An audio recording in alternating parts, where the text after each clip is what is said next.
So they keep the football, but now face 2nd and long.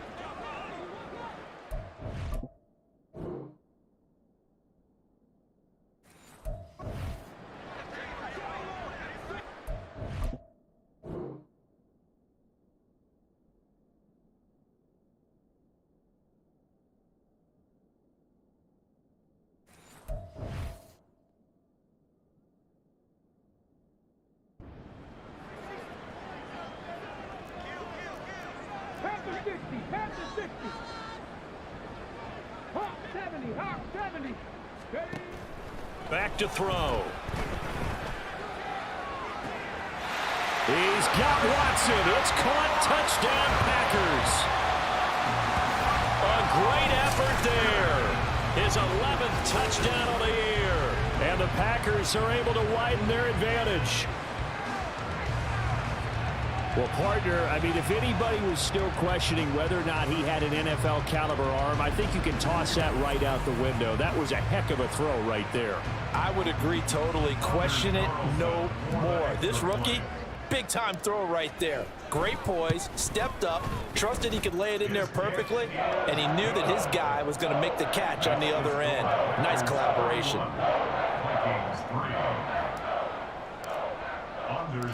So after the made field goal, here's Carlson to send it away.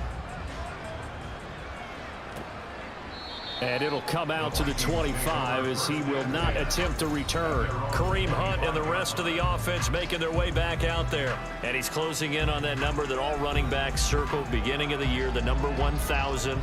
Couldn't do it on this drive. And you have to think to yourself that this moment, getting to this spot, it started in the offseason, right? Not just the workouts, right? Not just getting yourself physically prepared to play, but mentally, as well as your team, as well as your unit, head coach, offensive coordinator. We run the football. We give you opportunities. He's taking advantage of it. And when you get this close to the mark, you just hope things don't tighten up, right? You probably want to get there and get it in your rearview mirror. You really do, don't you? Because now it becomes predominant, and you wonder about play calling as well. Do you want to call plays to get that out of the way, or are you still calling plays to win the game first? Now the hit comes, and Cousins lost the football. Oh, and one of the linemen on the other side has got it. Second time in this game, Charles, the ball has squirted out from his hands. Luckily, his teammate was there to pounce on it. You're right. Got the lucky bounce, able to retain possession. You know, we often talk about the combine and why do we measure quarterbacks' hands. Is that really a big deal? It's for situations like this. Do you have the hands big enough and strong enough to hold on to the football while being jostled?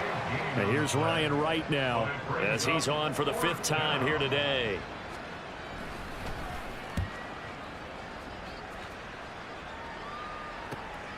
This will be fielded at the 17. There he goes, right side. Touchdown, Packers. Such an impressive punt return, 83 yards. And the Packers are able to strike quickly to add on to their lead.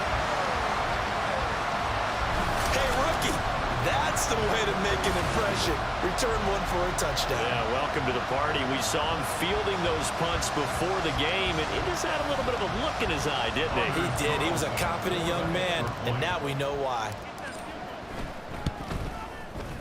Carlson's extra point up and good, and the lead grows even larger here in the 3rd quarter.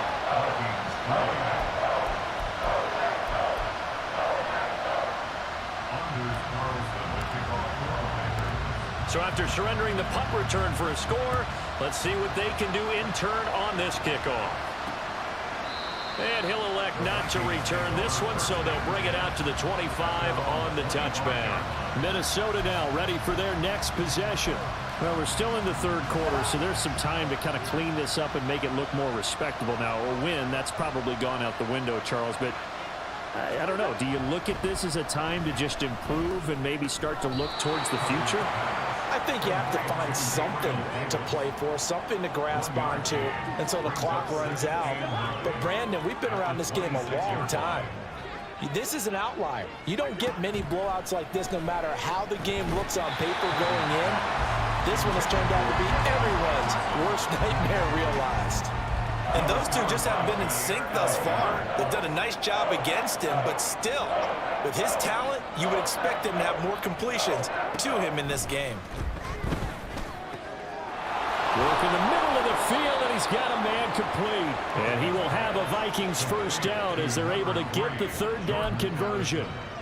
And Charles, with that completion, I'm told that puts him over 3,000 yards passing now in the campaign. And Brandon, nowadays your leader's usually closer to 5,000 yards on the year, but still, 3,000 yards, a good season. And this will be taken across midfield and into Green Bay territory. 40 yards rushing for him now in the ball game. From the 48-yard line, here's the second down and 4. Addison will go in motion left. They'll fake it on the jet sweep, and instead a handoff up the middle. And a good job of finding the open space to run as he's down close to the 30 here. 17 yards, first down, Vikings. I think they like this drive a little bit better there, partner. Running game helping out, picking up some of the slack. Because remember, the last drive they went 3 and out. On first down, they'll run with Hunt. And he'll get this just inside the 30-yard line. Some of the most unselfish players on any football team, defensive tackles, because we ask them to just eat up blocks and allow other people to make tackles. But when he can make a play himself, as we just saw there, that's a big day. And he's able to break out a one tackle, but then quickly brought down. They had 3 yards on first down, just 1 yard there. Brandon, one thing about blitzes, they really confuse offensive linemen at times, and what you have to do is lock in on the guy right in front of you. If you don't, you saw the end result. Defensive tackle ended up making the play.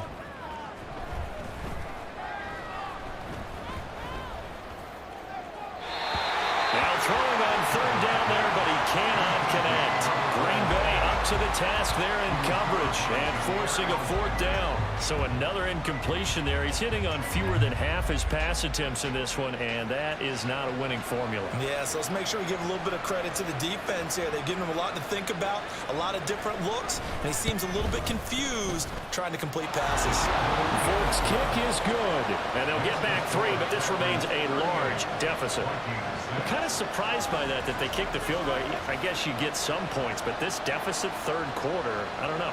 Yeah, I don't either. Yeah, I'm with you on that one. When you're down that much, kicking a field goal, does it feel a little bit maybe waving the white flag and just want to get out of here? Yeah, I think you got to go ahead and try and get some bigger points on the board. And this will be brought out to the 25 as Taylor elects to not return it.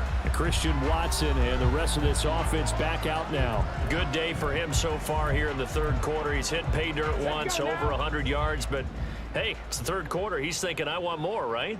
He wants more, and it just increases the confidence of his team because every play he makes, it means his quarterback is really feeling good about throwing the football.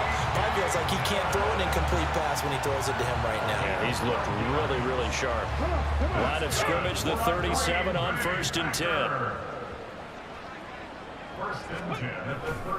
10. Again, it's Dillon. And they're going to stop him right at the line of scrimmage. Just no cutback lane to be found whatsoever. 2nd and 10. He's already...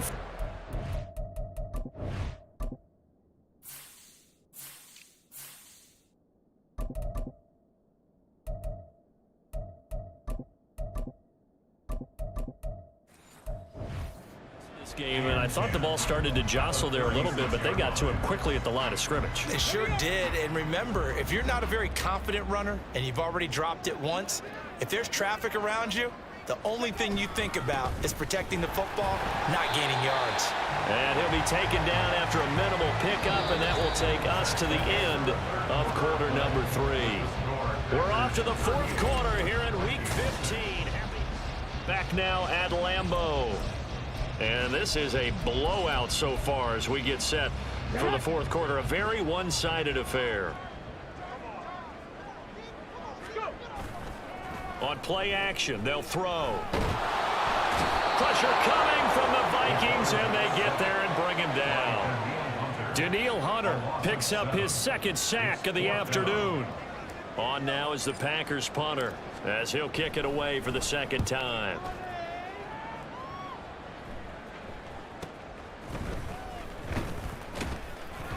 That'll go as a punt of 32 yards. And it will be Vikings ball, 1st and 10. Now the Minnesota offense set to take over again. We certainly had a sense coming in here that these guys were in for a tough one on the road. That has been how this ball game has played out. They trail big as we continue on now here in this 4th quarter. Now here's a throw that's complete. And he'll be out of bounds up near the 45 at the 44. So the completion results there in 9 yards. And that'll give them a short yardage situation here for 2nd down. Cousins now. To Jefferson on the slant. And he'll be brought down on the other side of midfield at the 43. Back-to-back good plays have them on the move on 1st down. Cousins to throw it. And oh, that nearly their first pick of the game, but it falls down to the ground incomplete.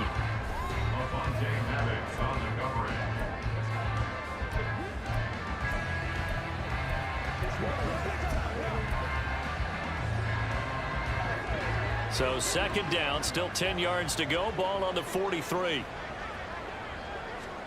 They'll throw again. Cousins. That's caught by the big tight end, T.J. Hockenson. And he is out of bounds, but not before he's inside the 30. And the Vikings 1st down. Hunt will try going up the middle, and he is going to be stopped cold behind the line of scrimmage. Officially, it's a 1-yard loss. That's going to bring up 2nd and 11. I think this offense, specifically this running game, they're going to have to find a way to turn the page because they haven't found a way to run it effectively thus far, and it's cost them. On 2nd down, right back to Hunt. And this Green Bay defense making that play look a lot like the previous one. Both tackles behind the line of scrimmage. He'll wind up losing 3. And now it's 3rd down. Going to need a crafty play call here. 14 yards is what they need to try to convert this thing. Now on 3rd and long, they'll look to throw. And the pressure too much that time as Cousins goes down. He couldn't get away there on 3rd down. The pressure too much, and he's sacked for a loss of 12. Well, this has to count as a great team effort today, but this man, he's been at the center of all of it. Really special day for any defense to have this many sacks in a game, even more so for this player. One of the best individual efforts of the season. All right, they're going to try and keep hope alive here on 4th down. They're going for it. As expected, they're going for it to keep the drive alive. And it's incomplete. They cannot convert, and they turn it over. The Vikings unable to convert here on 4th. And the Packers D comes up with a big stop. Good starting field position for them here as they come up 1st and 10 at the 45. A carry by Taylor to start the drive. They'll get this up to the 47 and brought down there. Now whistles and a timeout. Looks like we've got a Viking slow to get up. So as the medical staff takes a look, we'll step aside.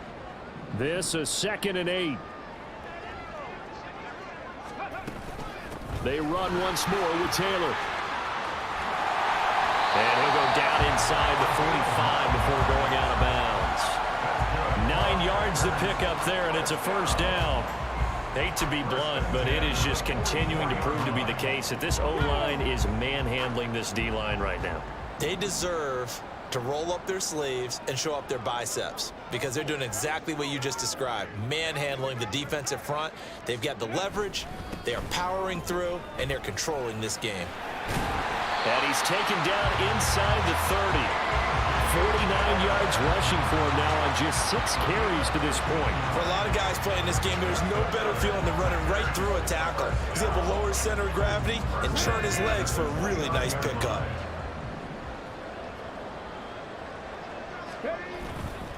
Now a play fake here on 1st down. And that went too far in front. He couldn't reel it in. It's incomplete.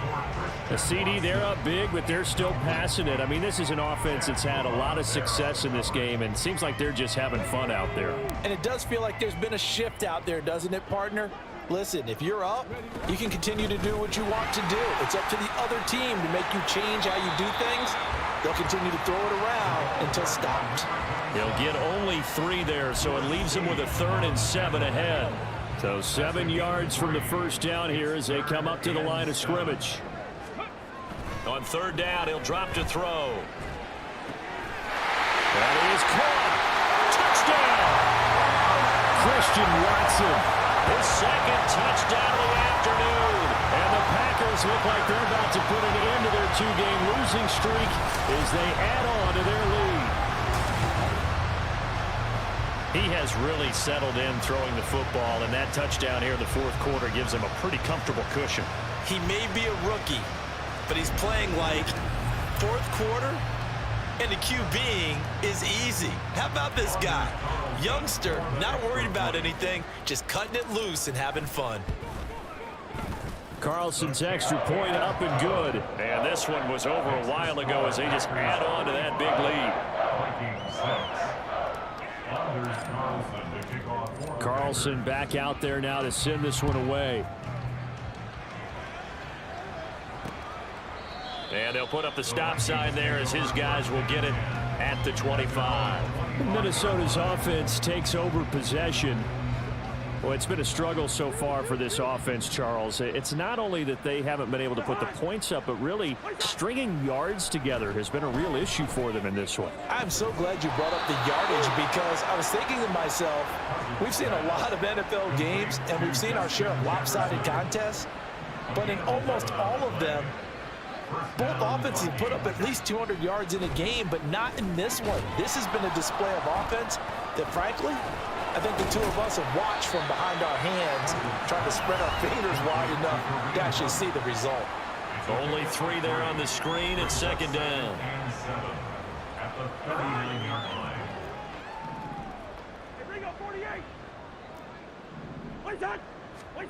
To throw is Cousins. Middle of the field to Jefferson. And he'll be taken down, but not before he works it past the 50.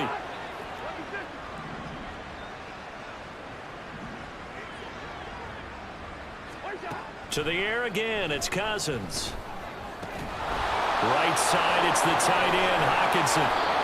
And he's going to get this inside the 30. 19 yards there on the catch and run. Offense for them has been at a premium. You wonder where plays like that have been all game long. They're thinking the exact same thing themselves, but they're also looking forward now because now these plays are really for next week, trying to get some momentum going. Cousins on 1st down. This one brought in by Jefferson. And down inside the 15, shy of the 10. Another good gain. That's now 35 yards combined on those last 2 plays. From down at the 12, it's 1st and 10. Working out of the gun, Cousins. On the slant, he's got Davis. That'll go for a gain of 7, and it's 2nd down. Hard to believe his first catch of the game defensively. They bottled him up. That's why they're well on their way to victory. Put your best cover guy on him and then change the coverages behind him throughout the game. Brackets, double. And this is caught. Well, they get one back, picking up the late touchdown here, but still down big. Nick Folk for the point after.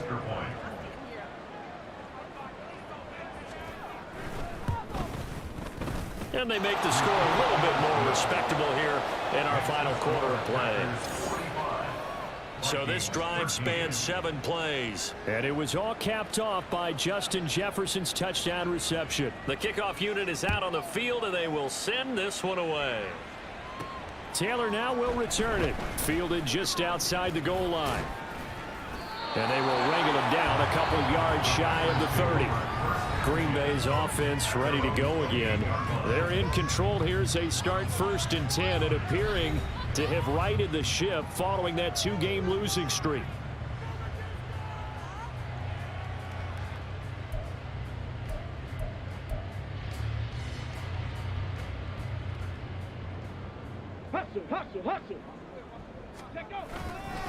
They'll run with Taylor to begin the drive.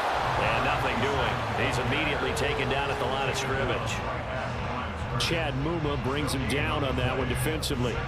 He can rack up those tackles in bunches in the run game from that middle linebacker spot. And what he has to do is make sure he congratulates the guys in front and tells them thanks a lot because As the guy in the middle, the Mike linebacker, you're counting on your front three, your front four, front five, whatever you've got in front of you to take up all the blocking, allow you to roam and hit, and that's what he did on that play. Charles, a lot of happy faces heading into the tunnel as this one ends, and understandably so. Not only did they get the win, but, boy, their offense was on fire in this ball game. And, partner, I have no idea what the top speed is on one of those high-end sports cars. What's the top gear you can get into? This offense, they certainly were there in this one, huh? Everything clicking for them in this contest, the kind of performance that they're going to cherish. So for Green Bay, they're not going to go quietly here as the win moves them now to 8-6 on the year. And they'll get another home date next week as the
Ready? Go!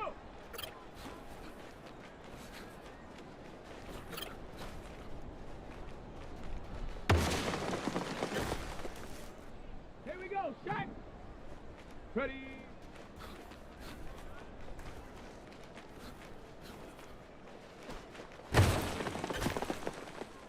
Let's go now! Hut, hut!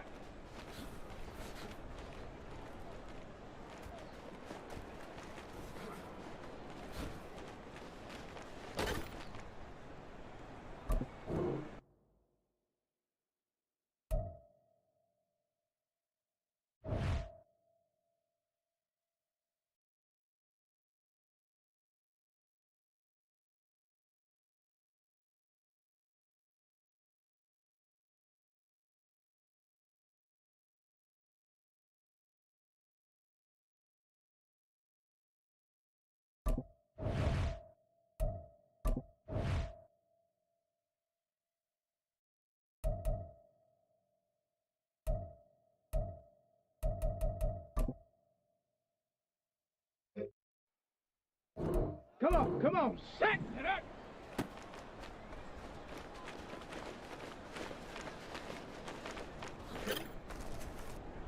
Set up! Ready?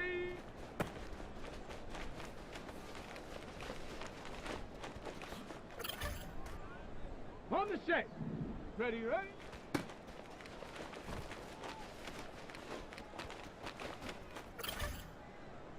Here we go, here we go! Hut!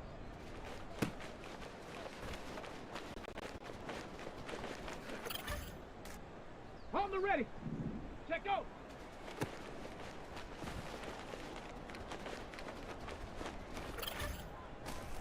Ready.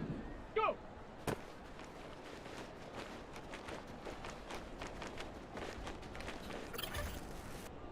Down. Ready.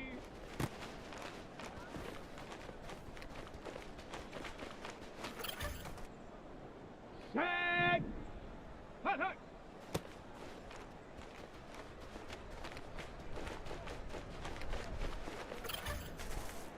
Got it. Ready? Set up.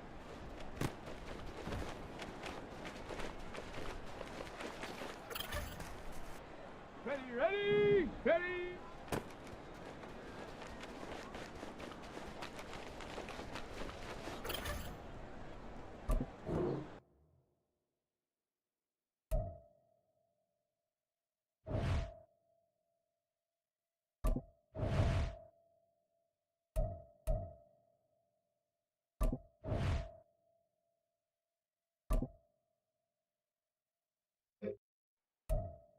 Ready? Ready, ready? Let's go! Hut!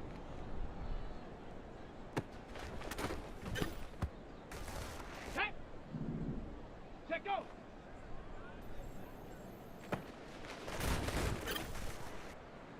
Set! Ready? Go!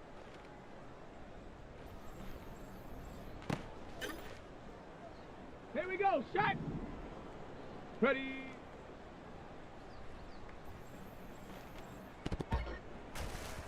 Let's go now! Hut, hut!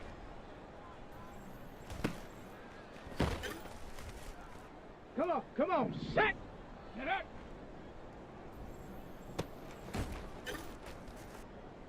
Set up! Ready?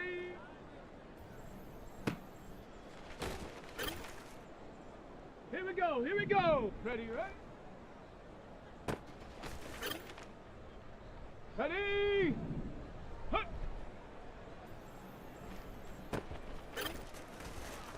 Down! Check go!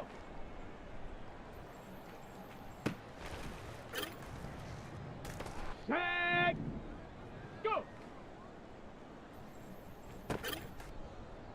Okay, break! Ready? Ready, ready! Hut, hut!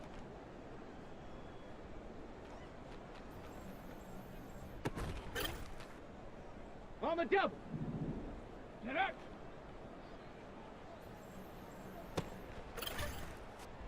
Ready, break. Ready.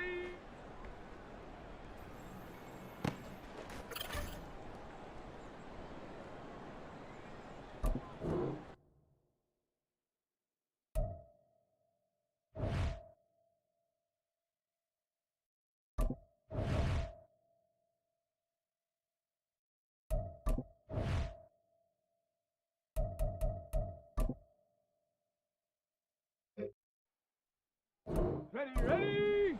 Ready, ready.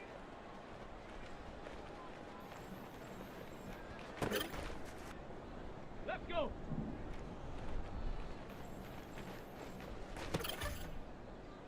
Hey. Hunt.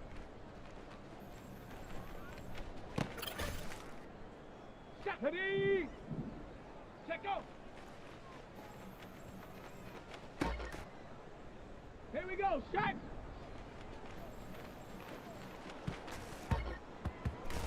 Let's go now.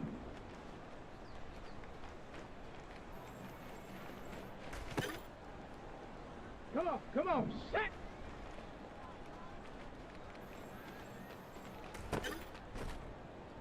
Set up.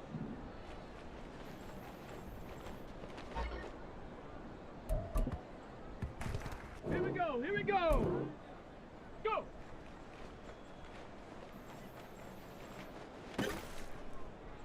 Ready. Ready, set. Ready. Go.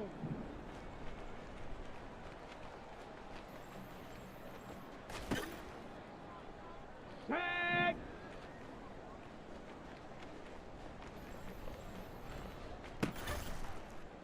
Ready, ready.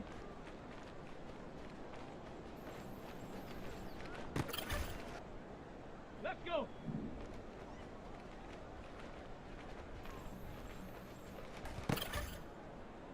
Hey, hut, hut.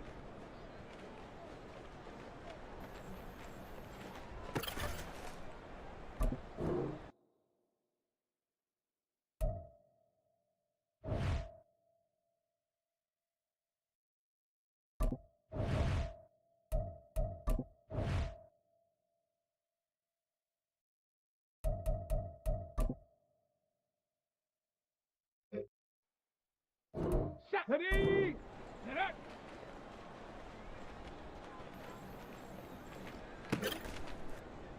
Here we go. Set. Ready.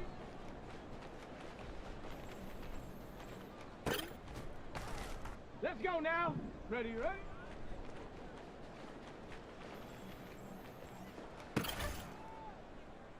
Come on. Set.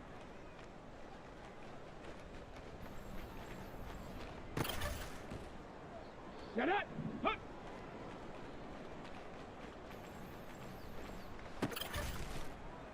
Here we go. Here we go. Set, go. Ready.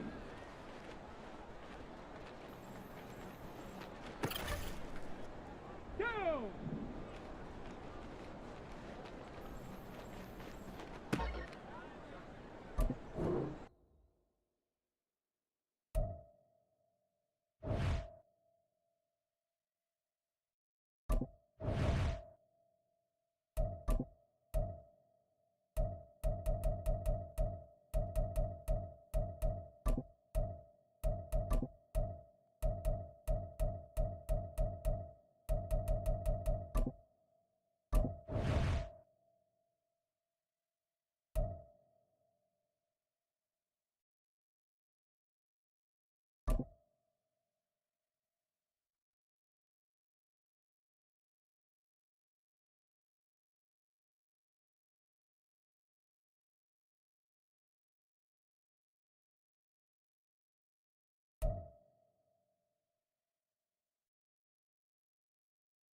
It's Week 16 of the NFL, and this one features Trevor Lawrence.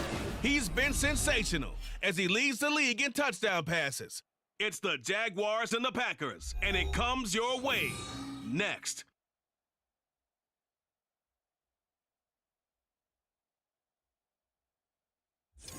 The tundra may not quite be frozen, but it's getting there as we work our way through December. The radar today, however, is clear at Lambeau Field in Green Bay. It is Week 16 in the NFL, and we've got a good one in store, as it'll be the Jacksonville Jaguars taking on the Green Bay Packers. Along with Charles Davis, I'm Brandon Gaudin. And Charles, we look at this Packer team as we enter play here. They come in playing pretty good football. Winners of 4 of their last 6 games. And they had it easy last week. They jumped out to an early lead and then put it on cruise control from there. Meanwhile, for the visiting Jaguars, they come in off a loss last time out, but still in the midst of a great season. Winners of 8 of their last 10.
The holiday season is upon us. We've got the gift of the NFL as we're underway here in Week 16.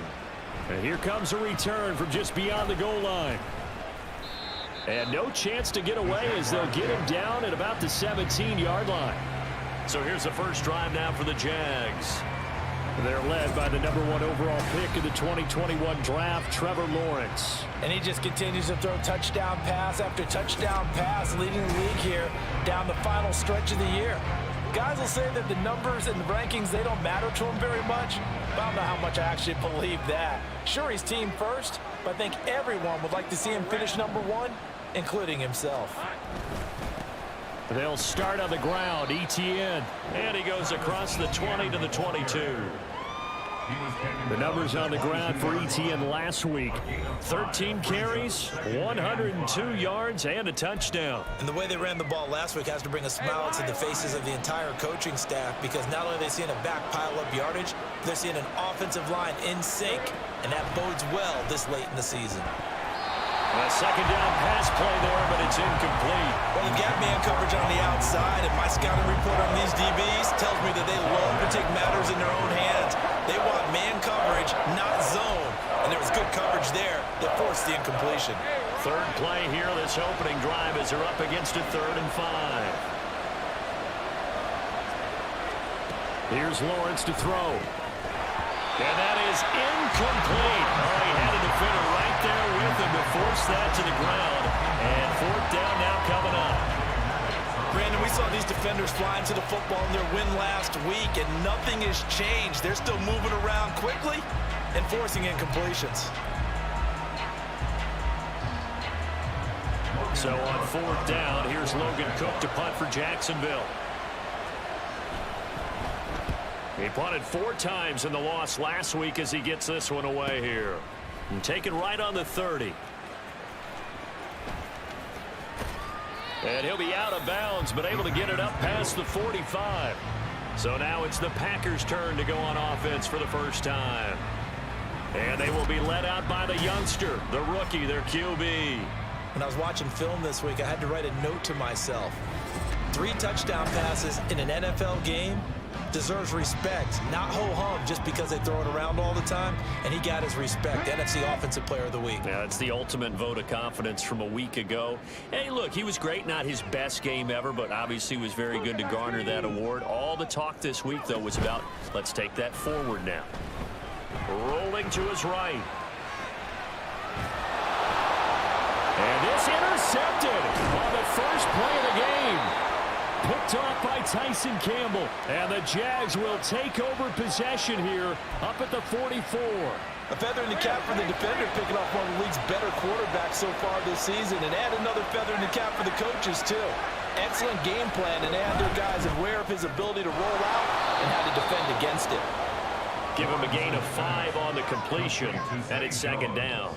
That was a lightning-fast decision that time. He just caught it and got rid of it. Because he saw his guy was going to be open immediately. So he took the R, the run, out of the play. He took the O, the option, out of the play, and immediately got to the pass. From just shy of midfield, here's a 2nd and 5.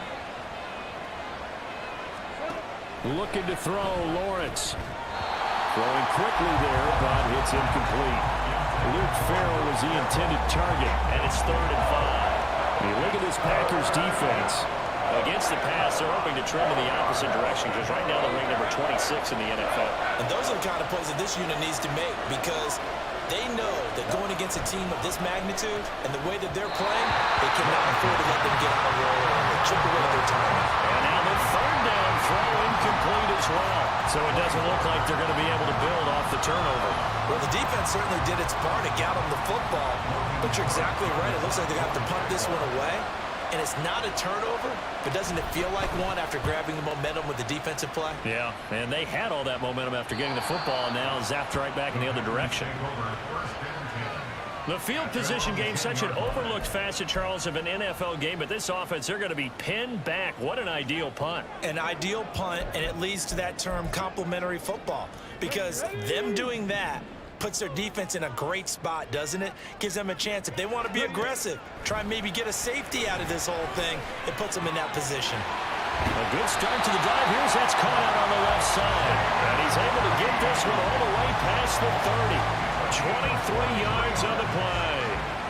Catch number 100 for his career right there, and it's good enough to keep the chains moving. So they'll come up 1st and 10 now from the 33.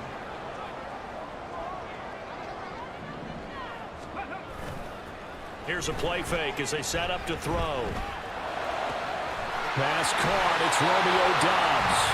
And able to get this one across the 45 before he's brought down. A good-looking drive for the Packers so far. It's a 1st down.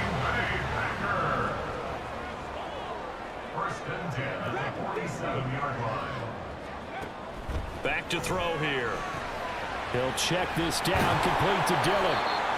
No gain on the play, and it'll be 2nd down. No gain on the play. Brings up 2nd and 10 at the 47-yard line.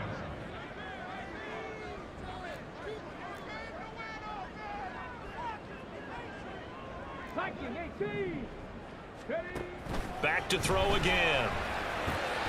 He has it complete to Christian Watson. And they're going to be set up down around the 15-yard line. A big pickup at 38. And the offensive saying to himself right now, only they were all this easy because he was wide open. And once he made the catch, plenty of room to work his way downfield. That was a breakdown on the defensive side of the ball, one that they want to fix immediately.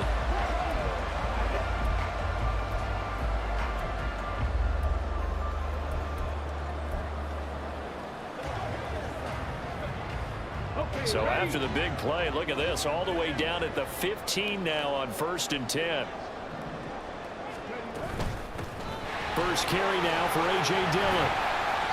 And he's brought down just outside of the 10 at the 11. Anthony Brown there on the tackle.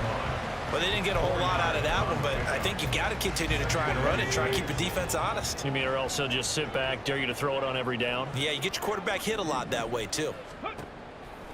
On play action, they'll throw. And he's brought down. Nothing open downfield. He keeps it himself for 11 and a first down. Brandon, you know more about quarterbacks protecting themselves, but I have to admit it, I liked what I just saw there. That rookie wasn't afraid of absorbing a big hit. Now, you don't want to see him taking those shots all game long, but he picked... And he'll take this into the end zone for a Green Bay touchdown. A.J. Dillon, his 11th rushing touchdown on the year. And the Packers go coast to coast and finish the drive off with 6 points. Sometimes offenses can get too cute down near the goal line, but there's nothing fancy about this one. As Coach Lombardi would say, we get a seal here, and we get a seal here, and we run this play in the alley. And that's good work to hit the hole hard and finish in the end zone. So now Carlson, after the touchdown, called on to send this one away. And he'll just take a seat, and the drive will begin at the 25-yard line. Out comes the Jacksonville offense as they get set to take over here. They've shown precious little here offensively thus far as they try again with a first down now.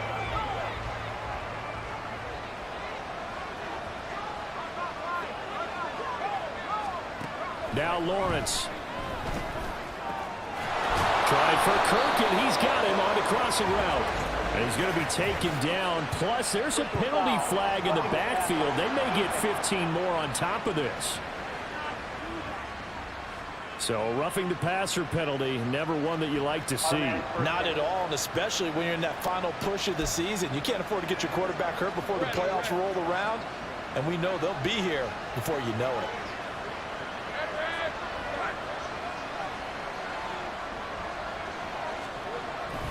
Etienne up the middle. Taking it right down Broadway. And he's going to get this one down to the edge of the red zone. That good for 22 and a first down. Good, strong, explosive run that started inside, which means you've got to control those defensive linemen, the defensive tackles, the nose guards. Those guys have to be controlled. How about the offensive line, the job they just did? Yeah, key that A-gap usually on those runs, right? That's where it all starts because everyone wants to kind of control that area. It disrupts things from the defensive side and the offensive side. As we just saw, it opens up possibilities. Here's a 2nd and 5. From the shotgun, Lawrence. Got his man, it's caught. Touchdown, Jaguars. Evan Ingram with his 16th touchdown of the year. And the Jaguars are an extra point away from drawing level. Extra point by Blankenship is up and good, and we are tied at 7. So I'll leave it at 7 now as they kick it away.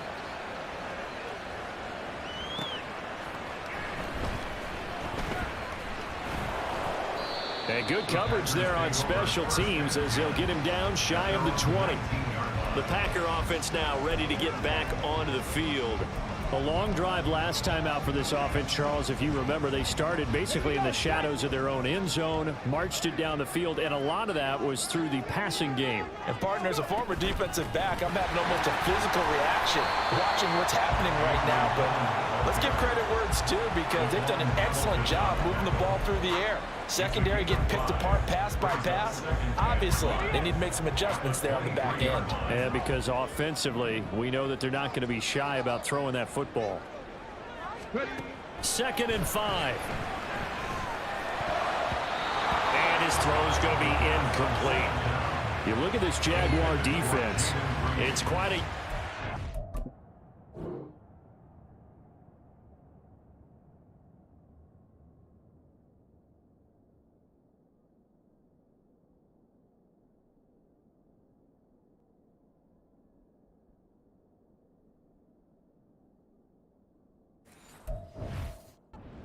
one in the NFL against the pass. And this is one of those something's got to give games. You got the #1 passing team in the NFL against the #1 defense against the pass. A lot of times the battle's in the trenches. We know that. We see it all the time.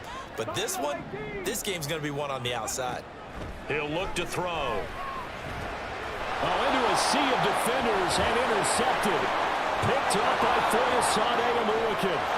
And he will take this one home. It's a touchdown. So a dangerous pass over the middle into zone cover.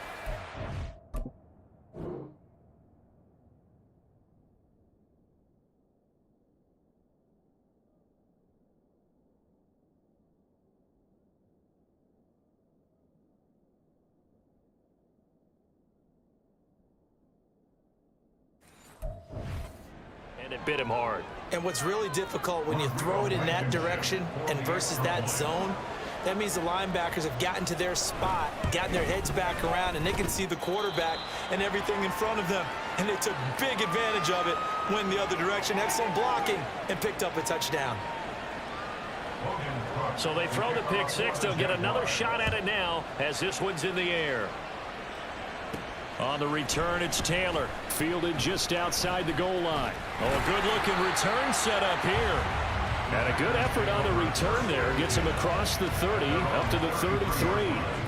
The Packers offense now heading back out onto the field. Now remember, they were just out here a moment ago through the pick six, so we'll see if they can take better care of the football this go-around. And sometimes, partner, I think it's almost better that you just throw the pick six and you come right back out on the field. You're not over on the sidelines dwelling for it for very long. You're not hearing everyone say, hey, you'll get them next time. Hey, don't worry about it. All that stuff just goes right out the window. You're right back out on the field with a chance to atone. 2nd and 10, a very chilly day here, but no snow. And yeah, I got to say, if it's going to be this cold, I want snow. You should see Charles' face. He's looking at me like I'm crazy. And he slips up past the 45 before being tackled. 13 yards, first down, Packers.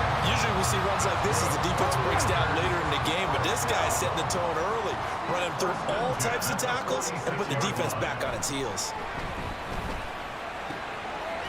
Now here's a throw that's complete. And he's able to take it across midfield before going out of bounds.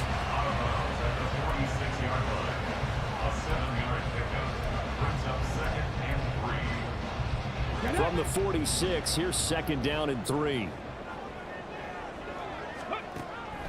Now back to throw. And that'll be incomplete. Took a pretty good shot as he tried to pull that one in. Couldn't hang on, 3rd down. Looked like both sides were anticipating a quick throw there, and the defense was ready to jump in and deny it, and they did. On 3rd and short, they'll try and pick it up through the air. Quick slant to Watson. And he's going to have a Packers first down, and he's going to have it by plenty. Able to get 8 yards there on 3rd and 2. Back for the 2nd quarter in Green Bay. It's the Packers in possession of the football as they've got it with a 1st and 10. They'll stick with the passing game as he looks to throw. And they'll wind up getting this one all the way down inside the 20. Back-to-back receptions for him, and it's another first down.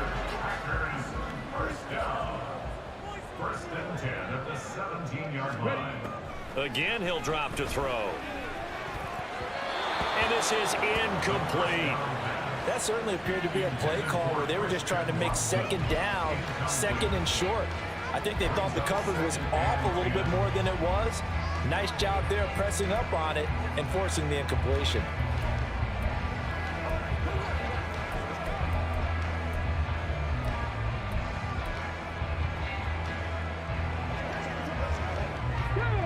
Second and 10.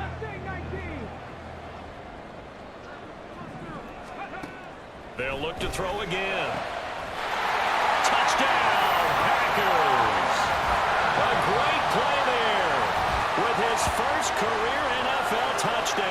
And the Packers are within an extra point of tying up this ball game. Charles, that's a pretty good response from a rookie quarterback. He's had his struggles in this game, including the interception on the last drive, but there he takes him down the field and puts it in the end zone. I agree with everything you just said right there, and there's a silver lining to all of this, his resiliency. Because let's face it, when things are going bad and you're a youngster, they often continue to go bad. But in his mind and his actions, he said, this stops right here. And how about the positive play he just turned in? This one tied at 14 now as he sends this one away. And they'll put up the stop sign there as his guys will get it at the 25. And out now comes Jacksonville as they get ready to go. Right now, we've got a little bit of an offensive masterpiece going on both sides, moving the football, scoring points. It's almost like somebody put the defense on rookie mode in this one. I mean, we haven't even left the first half, Charles, and we're certainly on pace for a shootout. An excellent start for both offenses. The fans have to be enjoying this to seeing all these points go up on the board. As a former defender, you know I'm not enjoying this at all. But right now, both these teams just trading haymakers. Let's see if anyone slips up first. Can anyone counter with a nice little jab and get things going in their direction? And they get him down, but not before he takes it across the 40-yard line. Third catch of this first half for him, and this one is a first down.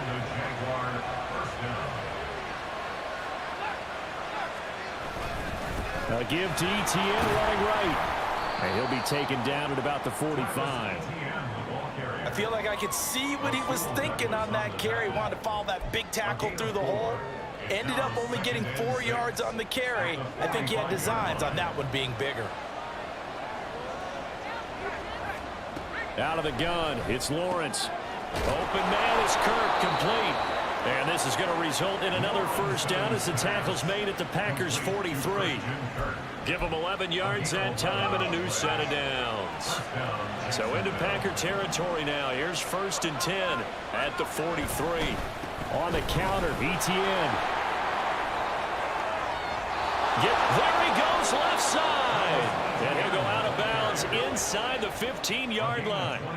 60 yards rushing for him as he has been tough to stop here this first half. Here's a 1st and 10 at the 14-yard line. Now Lawrence. To the end zone, but it's incomplete. My first thought is surprise because that's one of the better tight ends around, and I've seen him pull in balls like this before. But how about a little credit to the defense forcing that incompletion?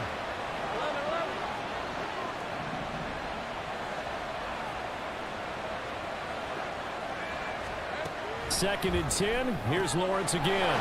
And he's got his man in stride, complete.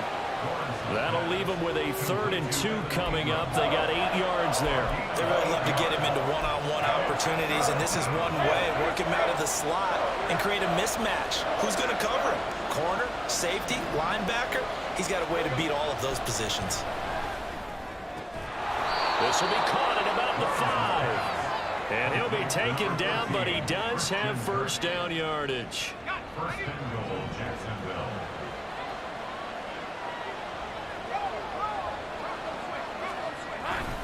Etienne, he is going nowhere in a hurry as he is going to lose yardage here in a big way.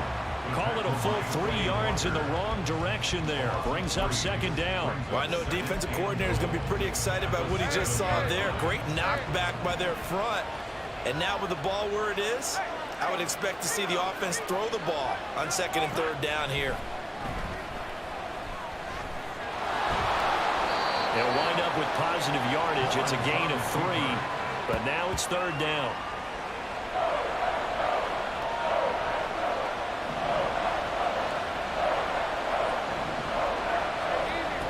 Here's Lawrence.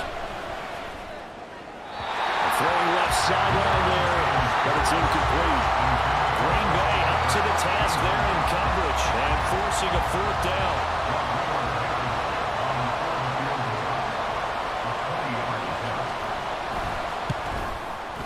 Blankenship's kick is good. So a long drive gets him down inside the 5, but ultimately they settle for just the field goal. And I have to think that if maybe they were a yard closer, that would have made their decision tougher, and I think they likely would have gone for it. But in this situation, They just decided to take the 3, and I think it was a smart move. Taylor now will return it. But a nice return sets him up pretty good here right at the 30-yard line.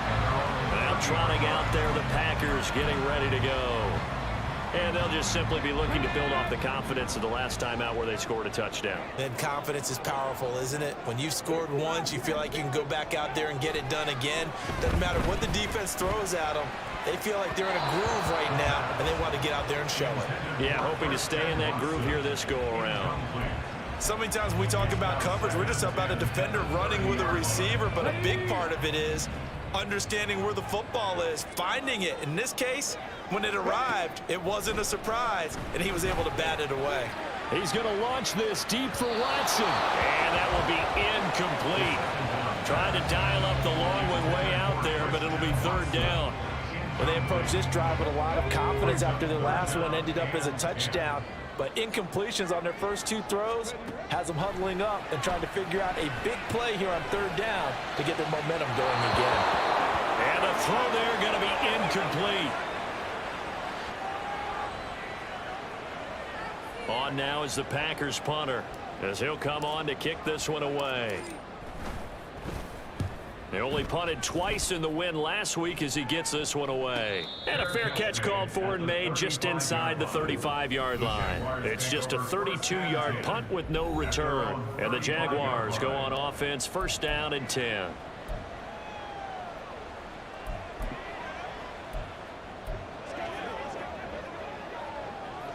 The Jacksonville offense set to begin their next drive. Their drive last time, it stalled out. They were forced to take the short field goal. And the key phrase, you nailed it, forced to, because you know coaches look at these short field goals as a last resort, right? To them, that's not how drives are supposed to end. You're supposed to put 6 on the board.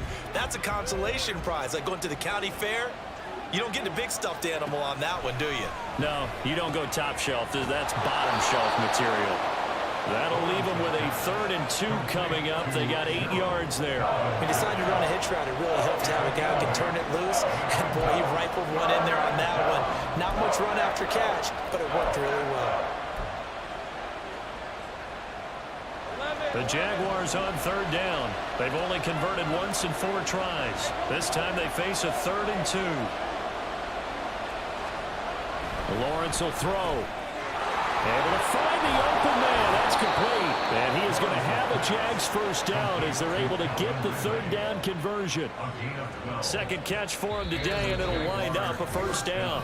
And we've hit the 2-minute mark in this first half of action.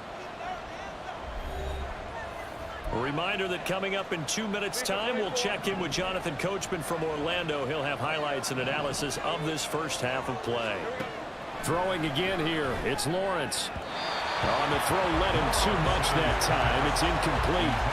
The coverage keyed in on him since that last completion his way. He earned a little more attention on that route, and that made it a lot tougher to get a clean throw his way. Here's 2nd and 10.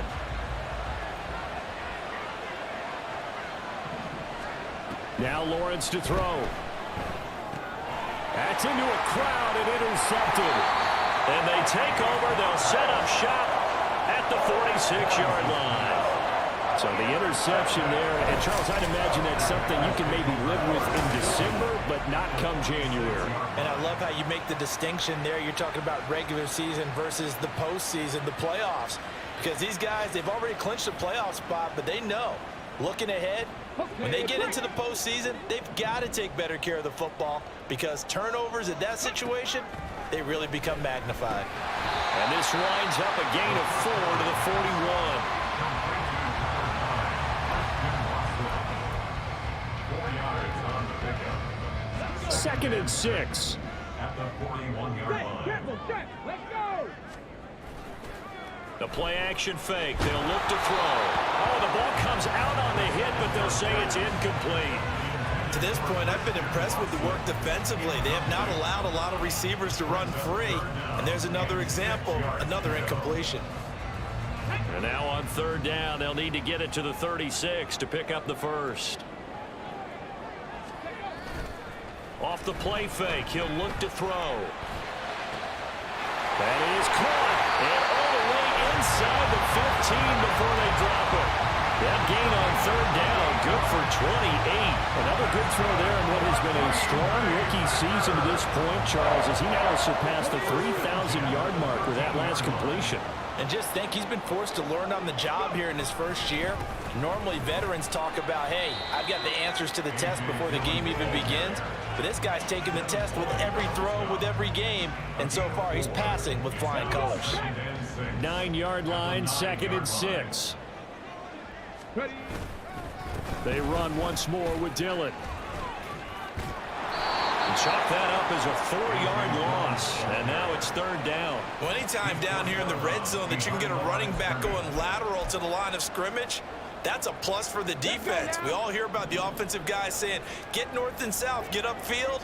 They didn't allow it at all on that play. And he's got it. It's caught for a Packers touchdown. Jaden Reed from 13 yards out. And the Packers will take the lead here in the final minute of the first half. There was a lot of zip on that pass, and baseball might have called that a frozen rope. I like it when you bring the diamond into the game. I'm going back to the gridiron. Had some heat on that bad boy. Sometimes you throw a touchdown pass. And now before we get to the extra point, remember all touchdowns do have to be confirmed by the replay official. They're taking a peek at whether or not those feet were in bounds, and obviously a big call here in the end zone. And not just the feet. How about the hands? How's the ball possessed while the feet are hopefully getting down in bounds? That's what they're trying to look at to see if it all comes together. After review of the play, the ruling on the field is reversed. So take away the touchdown there, as that's going to be ruled an incomplete pass. And his kick is right there. It's good, and that will tie things at 17-all. So, Charles, they get to them with their first turnover of the game and then make it hurt a little bit extra with a field goal. And anytime you give the ball up, what's the first thing a coach tells his defense? Don't let them score off of this. You've got to put out the fire. In fact, in 2021, that's what one NFL coach termed his defense. The firemen. Go out there, guys, and don't let them put some points on the board.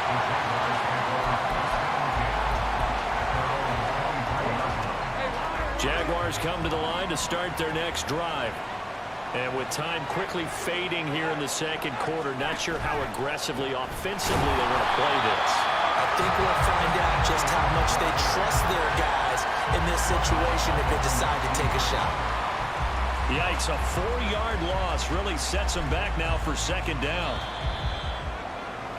So thanks to the late field goal, we are all tied up heading to intermission. As we'll send you down to Orlando, and we check in with Jonathan Coachman for our EA Sports Halftime Report. Coach. Okay, Brandon, thanks very much. All right, we'll bypass the halftime show in favor of returning to this late season game with the teams coming back from the locker rooms here a bit early.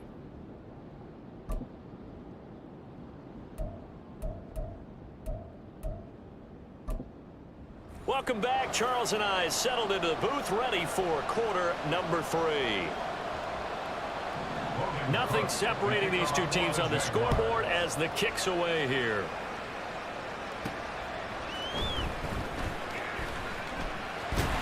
And a good return as he'll be stopped just shy of the 30-yard line.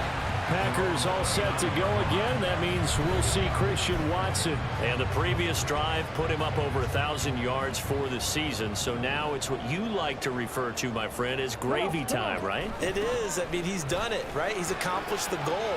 So the good players, they relax and they bask in it. They think this is okay. We've done what we set out to do. The great players decide to push that number as high as they possibly can.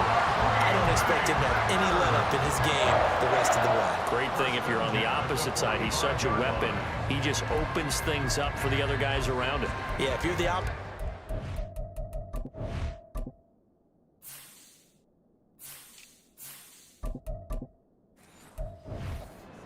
You should expect a few passes come your way, too, because I've got to kick coverage in his direction.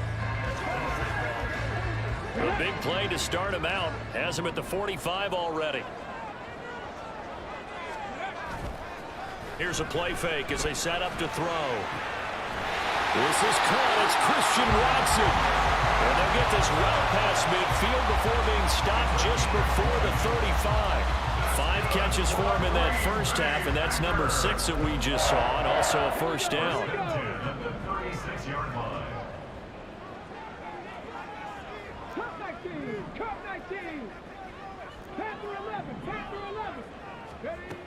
He'll drop to throw.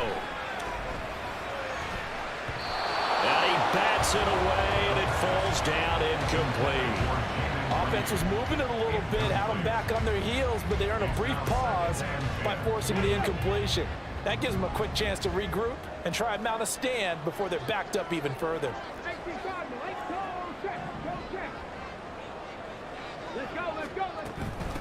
On second down, it's Taylor. And he is close to a first down as he's tackled at the Jaguars' 27.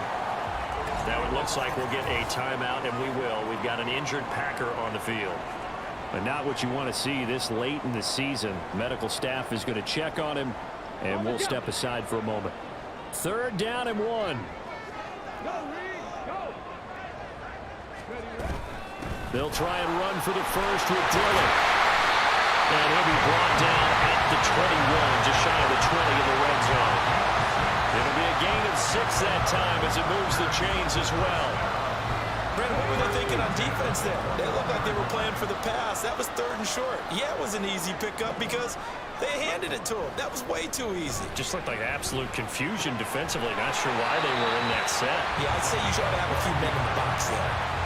Rookie to rookie on the hookup there, and it's a first down. I got a kick out of that one, partner. You and I talk often about trying to hide receivers in certain situations, but a guy of his size can't really hide him. But the tight end drag route, definitely an effective way to sneak him across the formation for an easy completion and a first down. In motion left goes a tight end. They'll run here with Dillon. And he will maneuver his way down to about the 7. Only a yard that time, 2nd and goal. The yards may start getting a little tougher to come by down here near the goal line. That's good work defensively there on first down, holding them to a short gain. The line of scrimmage, the 7 now on 2nd and goal.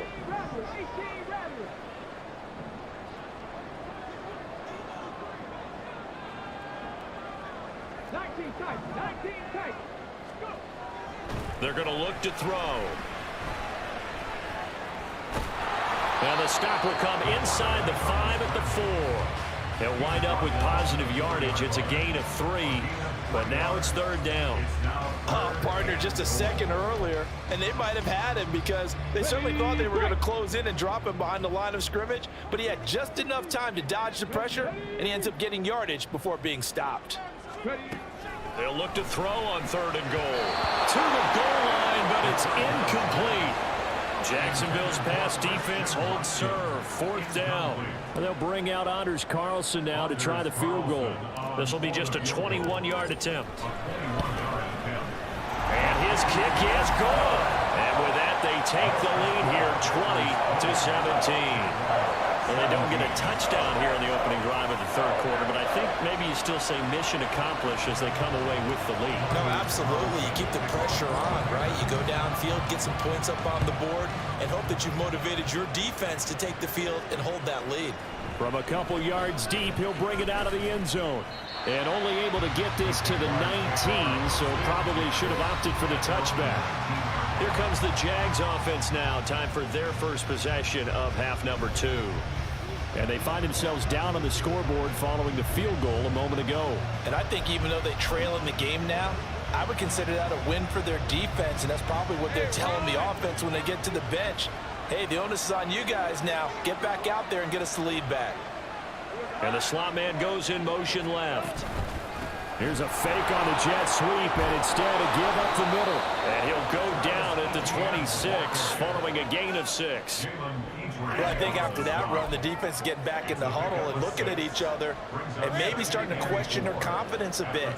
They gave up a significant run, 6 yards, and now you're saying to yourself, how do we stop them, and do I have enough confidence to... Lawrence hit and the ball is free. fortunate to get that football back because trailing here in the second half, last thing they needed was to lose the possession. And the word I think of here is opportunity because it could have been lost there, their chance to score points. But the opportunity for the defense was to go ahead and really close this game down if they were able to get possession. So danger averted for the moment, but now here's a 3rd and long. Looking to throw, Lawrence. And that is incomplete. Throwing the football, he's not as sharp as he was last week when he was over 70%. Right now, he's under 50%. Well, that comes from extra game film, extra time. You know those guys watched him all week, saw how precise he was, and constructed a defense to try and chip away at that, and thus far they've been successful. It's a 42-yard punt, but 8 on the return. And it will be 1st and 10 as they take over. The Green Bay offense now about ready to take possession here. Now, they're not going to play this conservative, I don't think. They had the field goal last time, and they're up, but they're looking to put a drive in the end zone. Oh, I agree with you totally. No one goes out on the field and says, all right, let's just settle for 3, except in certain situations, trying to ice a game, that sort of deal.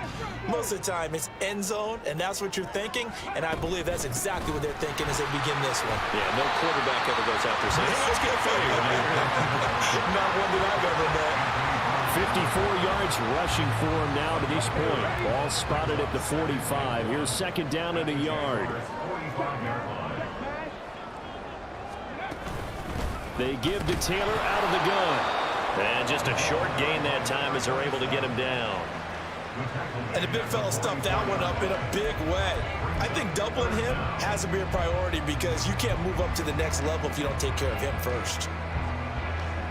Could be 4-down territory even if they don't get this, but they need just a few inches here on 3rd. They'll try and run for the first with Taylor. And the stop here will come at the 38-yard line. Now, hang on here a second. Looks like a Jaguar in some obvious discomfort from that last play. Always unfortunate to see an injury, especially this close to the end of the regular season. We'll step aside. These Packers and these Packer fans really thrive in the cold temperatures here at Lambeau.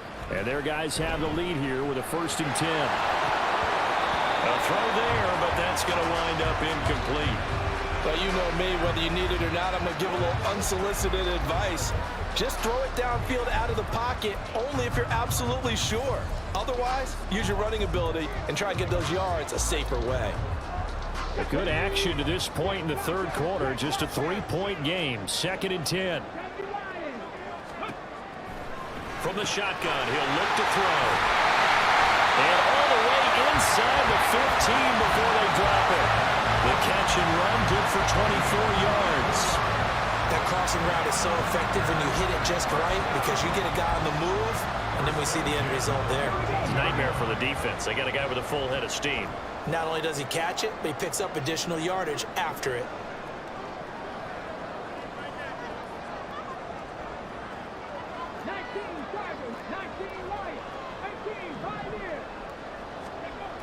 On 1st down, he'll drop to throw. Looking end zone, but it's incomplete. I like the calmness of how he played the ball here. No panic in his eyes as that throw arrived. Tracked it from the moment it left the quarterback's hand, and that's just where he needed to be to knock it away. Up the middle, here's Taylor. And able to break one tackle, but then quickly brought down. But a nice little gain. 9 yards, not quite enough, and they'll be left now with 3rd and 1. Looks to me like maybe there's a little attrition setting in with this drive, because when you see that type of a run, I get the feeling the defense get a little bit tired. And that's the last thing they need, especially when they look up at the scoreboard. This will be play number 8 here on the drive. It's 3rd and a yard.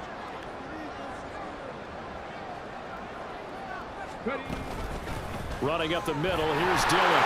And he'll take this one in for a Packer touchdown. A.J. Dillon, his 2nd touchdown of the game, giving him 12 on the season.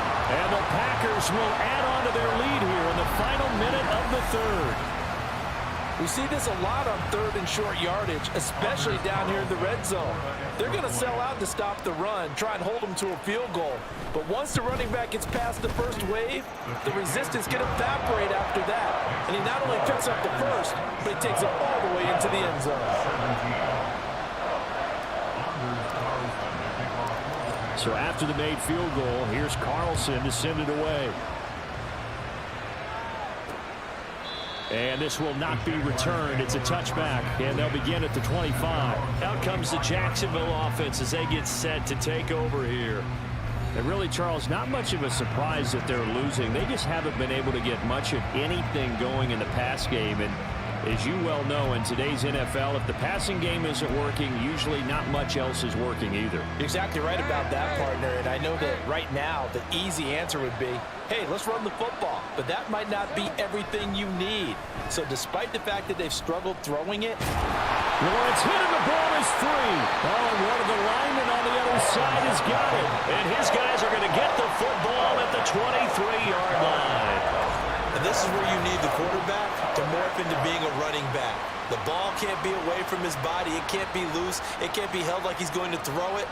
Tuck it away. Take care of it because he's going to run through a lot of traffic. And if he doesn't take care of it, we're going to see less design runs like that.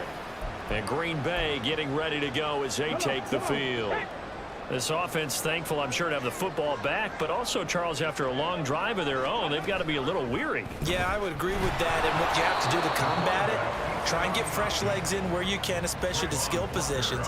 And then for the offensive line, instead of attacking, maybe slow the tempo down a little bit, let them catch their breath.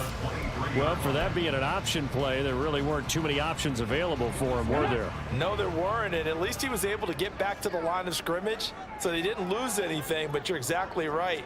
Nowhere to go. This is caught, and it's a Packers touchdown. Jaden Reed, 23 yards for the touchdown. And the Packers are able to extend their lead in the final seconds of this third quarter. All the receivers in the league are plenty good enough. Otherwise, they wouldn't make it in the NFL. But the ones that go to the Pro Bowl, they have refined route running ability.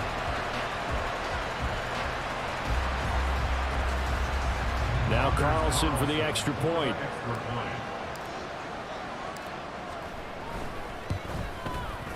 And that'll make this a 3-score game as the lead moves to 17. And they won't be able to run another play. Time has expired on this third quarter. Back now at Lambeau. For the fourth quarter, we'll begin with a kickoff following the score on the final play of the third quarter.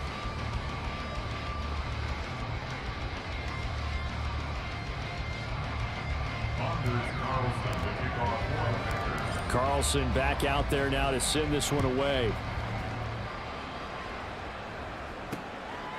And he'll elect not to return this one, so they'll bring it out to the 25 on the touchback. The Jaguars getting set to go. Well, this game, it has had no shortage of offense. They've been able to put up a decent amount of points on this side, Charles. They just have not been able to keep pace with the other offense they're going against here. Yeah, it's a good way of pointing things out because now it's not a total loss because, as you said, they've scored some points, so there's some plays they can build on, moments where the game plan actually worked. But overall, though, they were just out personnel. They were going up against a team that's playing at an elite level.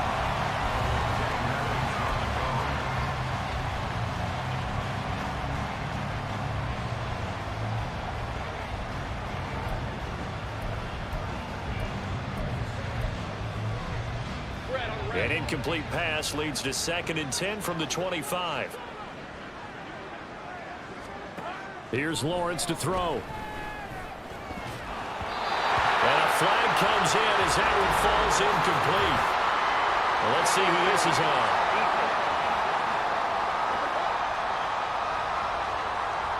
So a PI call going to cost him there defensively. What did you see? Well, I think it's the right call, partner, because sometimes we'll see officials kind of let them play.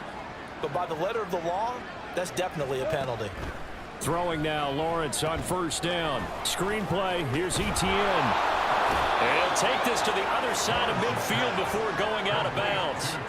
The Jags picking up the first down there, a gain of 12. A 3-score game here late. You can probably rule out the comeback, but certainly some kind of a moral victory to be had if they can get a few more points to close things out. And to that end, a nice pass play there to push things downfield. Yeah, and we know in this league, a loss is a loss, and no one wants anything to count as a moral victory or, boy, something that feels a little bit cheap. If they trim that lead down to just 2 scores, that's still a benefit to this squad. 65 yards rushing for him now in the ball game. Good yardage there on first down, exactly what you want. Get yourself set up to keep making first downs, keep the clock running. And if they're smart, you're starting to milk the clock. No hurry before you run your second down play. A second down pass play there, but it's incomplete.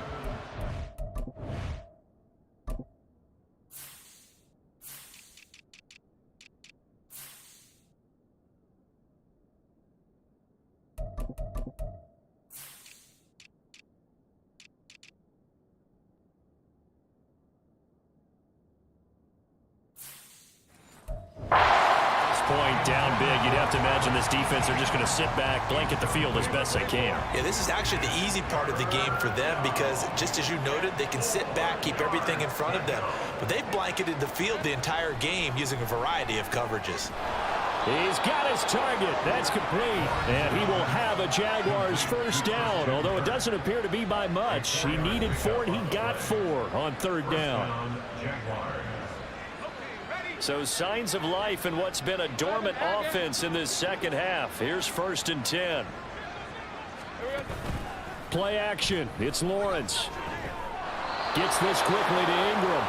And brought down, but not before they're inside the 25. The Jags picking up the first down there, a gain of 12.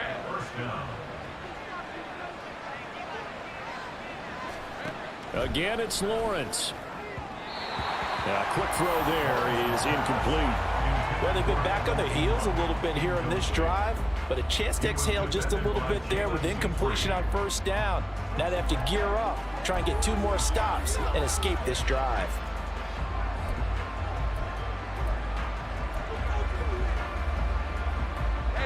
Now a 2nd and 10.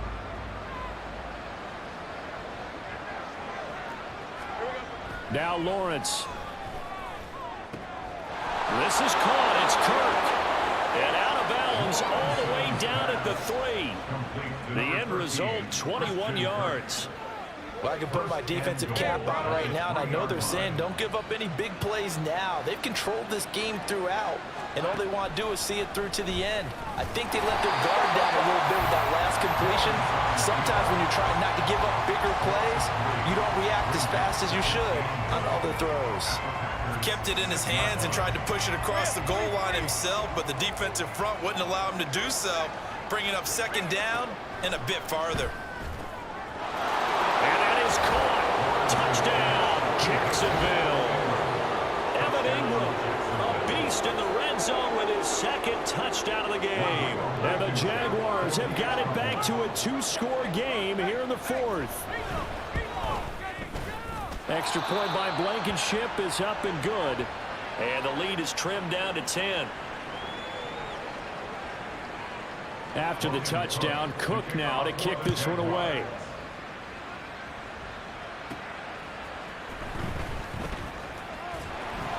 And he brings us out past the 20 to the 24. Christian Watson and the rest of this offense back out now. Seems like the measuring stick for a receiver for a great game is 100 yards. Well, he's well past that now. And as we analyze how he's getting them, that's where it really becomes fun because, let's face it, they keep sending coverage at him, keep trying to put the pressure on, yet he finds ways downfield and finds openings. That's a really crafty receiver. And he'll power ahead, but only for about 3 yards. Second down coming up. This defense starting to buckle down when they need to, and right now they're winning this 4th quarter, losing the game, but they're winning in the 4th quarter. And what a fine line it is about what they're trying to get done because they're down, so they obviously need the football, need a score, but they can't be so aggressive as to give up their edge, their gaps, and have the offense hit them with a big play. Now this throw caught left side, and he's going to be out of bounds right at midfield. 23 yards the pickup there. Partner, I like that they're staying aggressive on offense because to me, this drive is what is known as a put-away drive. You score here, that might put this one to bed. I like the fact that they're playing with confidence and not playing with fear. From the midfield stripe, they'll look to throw. And the Jags get to him as down he goes. That one will set him back nearly 10 yards here on first down on the sack. But found his way into the backfield, and he simply would not be denied. Well, they say that life's all about opportunities, and that holds true when you're playing defense as well. How about him seeing that chance, making the most of it, did a great job of wrapping him up and bringing him down. And they need to work to at least get some of this yardage back after the sack. 2nd and 19.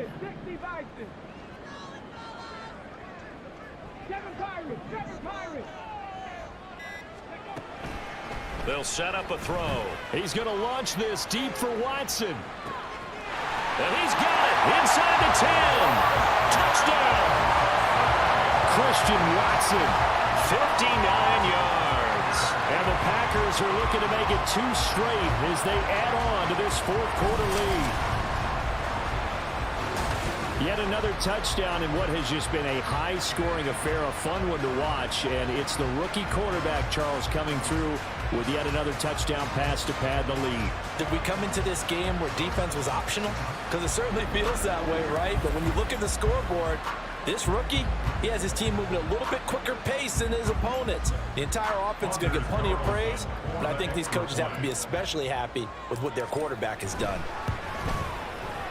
Carlson's extra point up and good. And that'll make this a 3-score game now. The lead moves to 17. Jaguars 24. Anders Carlson to kick off for the Packers.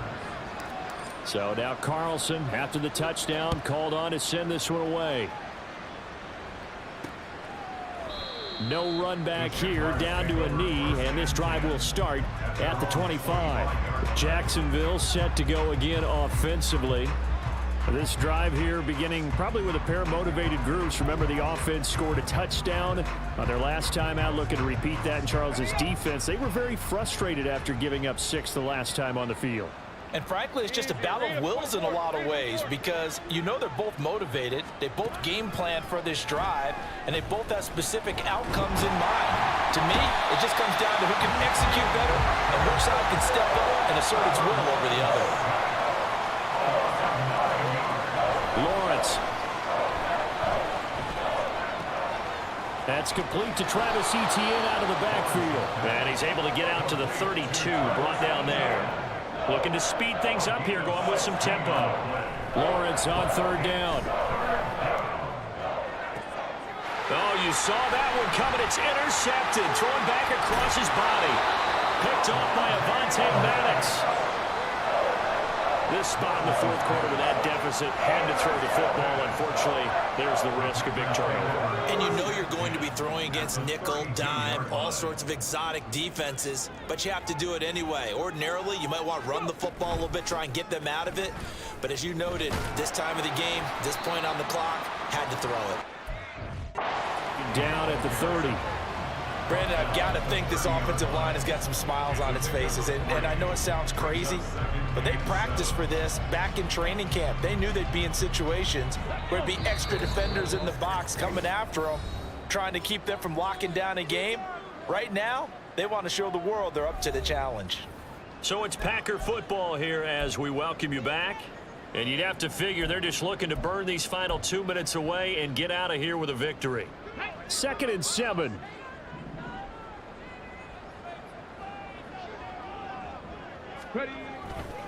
On the counter, it's Taylor. And he stopped right at the 25 after a gain of 5. I like it. I like the call. Still an opportunity to run the football and chew up a little more time off the clock.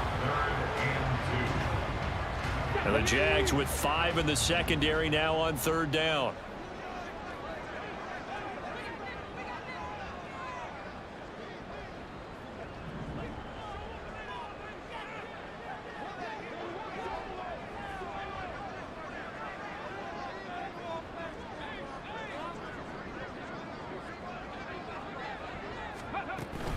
Again, it's Taylor.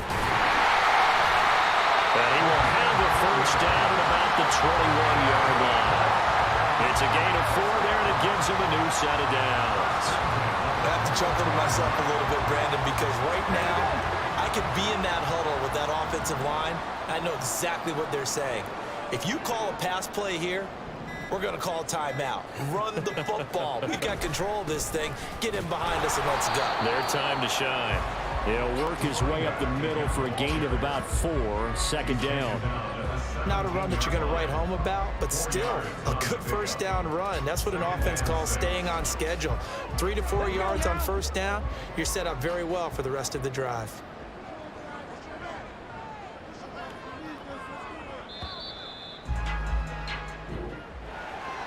Charles, a lot of happy faces heading into the tunnel as this one ends, and understandably so. Not only did they get the win, but boy, their offense was on fire in this ball game. And partner, I have no idea what the top speed is on one of those high-end sports cars. What's the top gear you can get into? This offense, they certainly were there in this one, huh? Everything clicking for them in this contest, the kind of performance that they're going to cherish. So for the Packers, it's a critical win for them as it gets them to 9-6 on the year. And they will hit the road next week.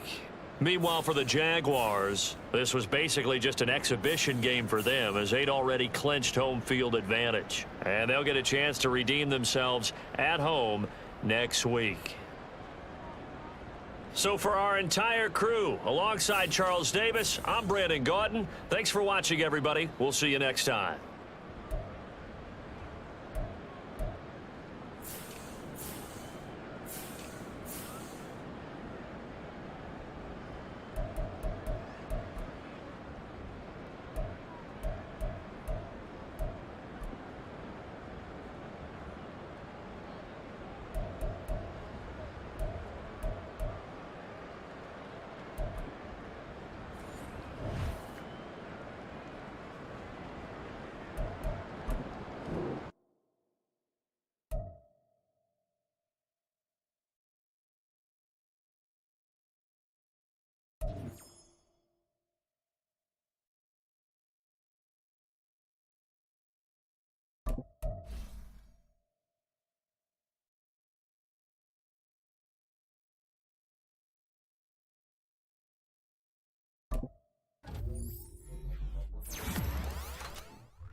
Come on, set!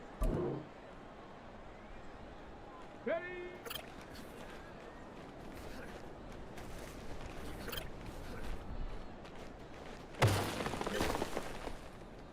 Get it!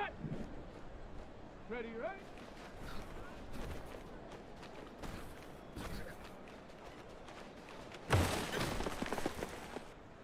Here we go! Hup!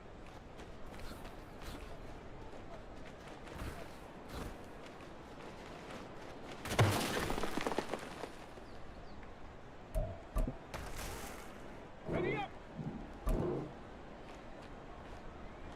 Let go!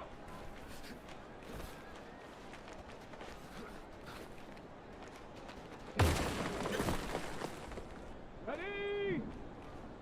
Hot it!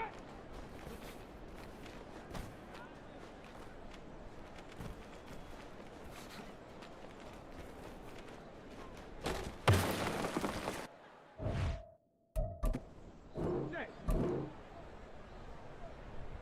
Hot go!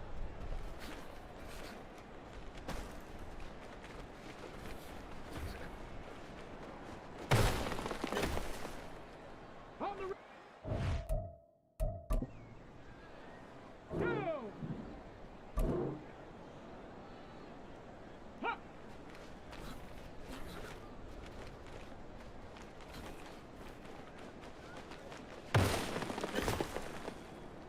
Tag!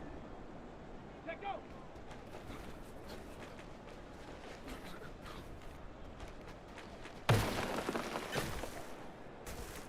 Ready?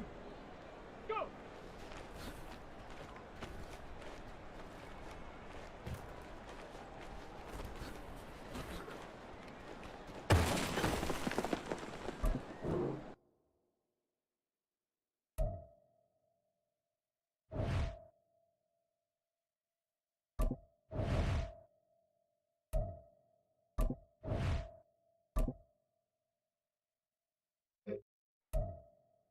Let's go!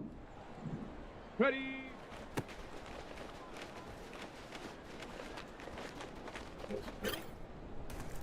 Set! Hot, hot!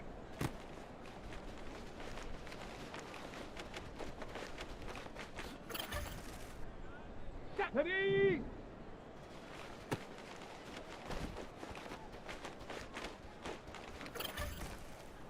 Got it! Ready? Set up!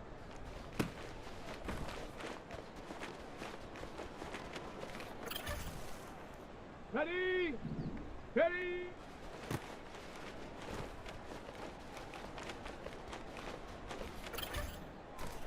Here we go. Shot.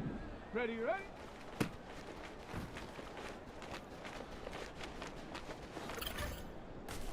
Let's go now. Hut.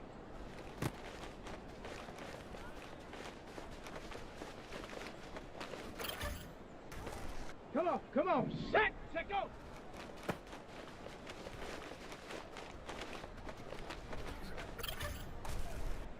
Set up.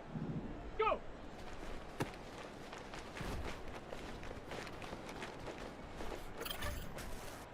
Okay, break.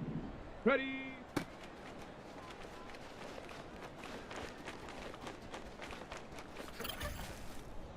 Here we go. Hut, hut.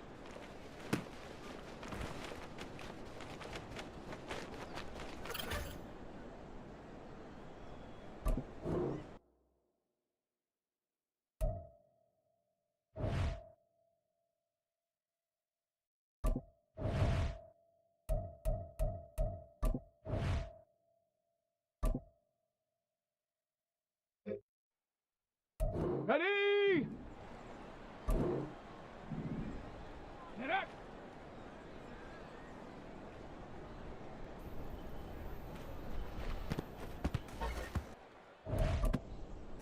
Down. Ready? Set. Ready, ready?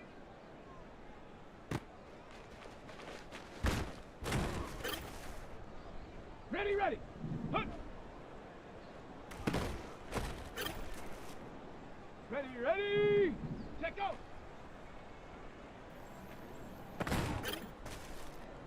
Let's go.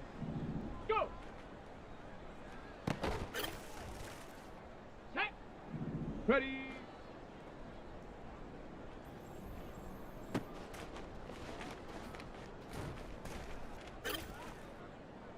Set. Ready. Hut, hut. Here we go. Shot. Set up.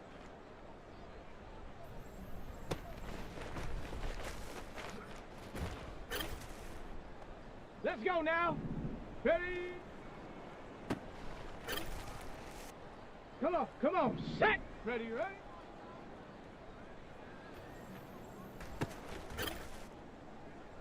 Set up. Hut. Here we go. Set, go.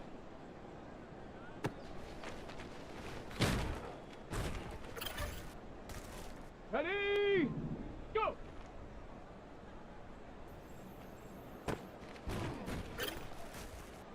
On the double. Ready? Down. Hut, hut.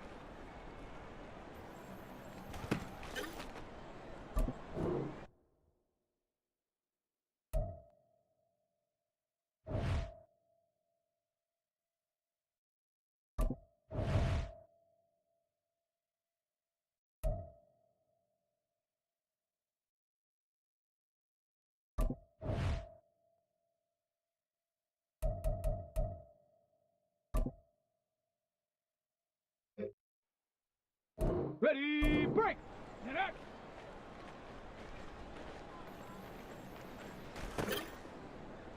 Ready, set! Ready!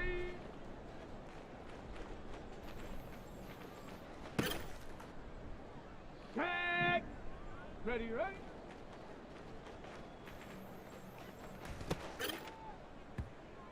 Ready! Hut!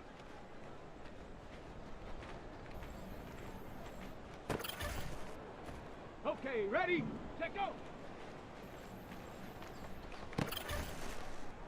Let's go! Go!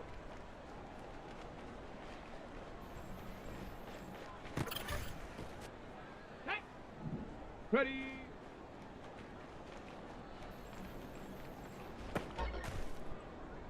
Set! Ready! Hut, hut!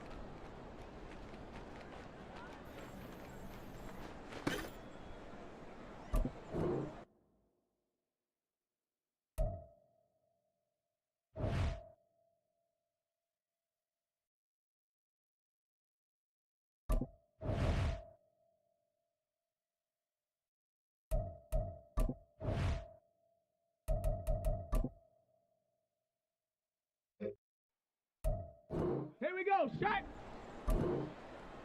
Set up.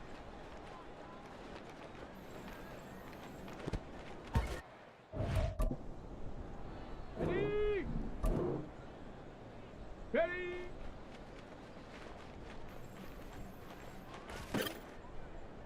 Ready up.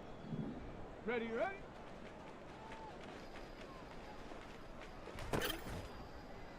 Let's go now.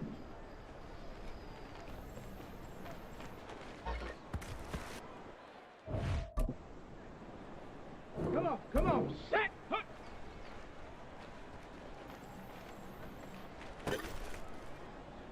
Set up, set go.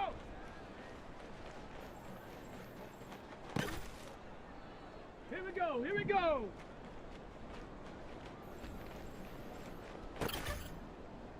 Ready?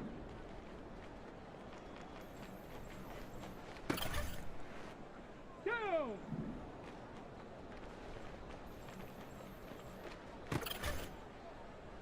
Set.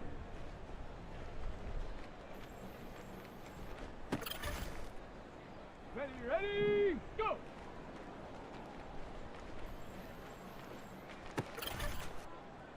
Let's go. Ready.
It's Week 17 of the National Football League, and all eyes are on Cooper Kupp.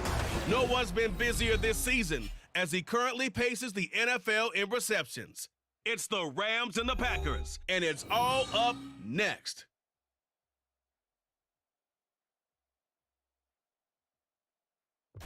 EA Sports coverage of the NFL brings us to the City of Angels, Los Angeles, California. Today, Week 17 is upon us, and we've got a good one in store here, as it'll be the Green Bay Packers taking on the Los Angeles Rams. Along with Charles Davis, I'm Brandon Gaudin, and Charles, you look at this Rams team as they enter play. It's late in the year. We all know it. We've seen the calendar for these guys. Their bodies could probably use a break, but they have to push on. And they're really not as worried about that as maybe we think. They know they've got the entire offseason to rest. All they care about is the game in front of them and finishing strong. Meanwhile, for the visiting Packers, they come in as a team that looks like a well-oiled machine for the postseason, winners of 8 of their last 10. And we are underway from SoFi Stadium.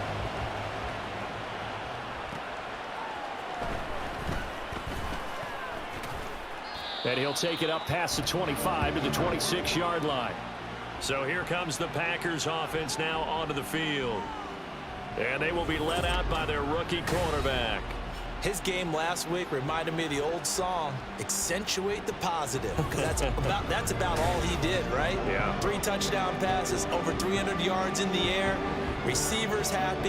And they got the win. Got the win. If you're a running back that likes to catch passes, they're happy as well. Big-time game.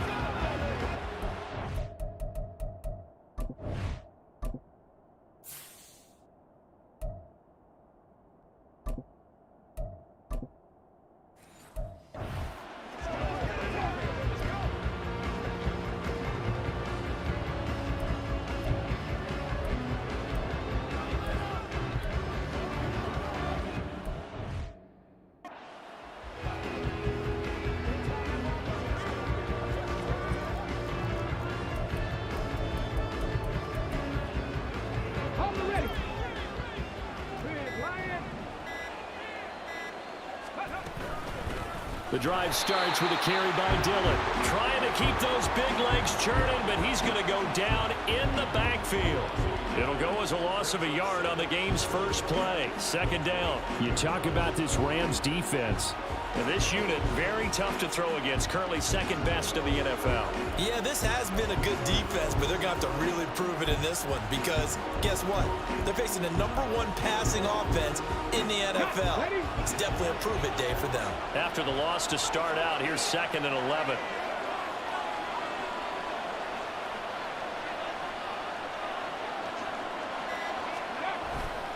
On play action, they'll throw.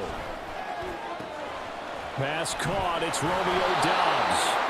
And they'll get it up just short of the 45 at the 44. 19 yards to pick up there. Move the chains. And this was a nice example of an offensive coordinator scheming his guy open. Just a little underneath route, just trying to free up some space, and it worked awfully well. Got him not just space, but plenty of room to run after the catch to pick up really nice yardage. They try to run on first down, but this defense says no dice. They stop him a couple yards behind the line of scrimmage. The Packers at 9-6 now. And they come in feeling pretty good after back-to-back victories, CD. And I thought that they played pretty well last week. Their execution, their discipline, their resilience, all on display in that victory.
Madden lost a couple. Now they come up 2nd and 12.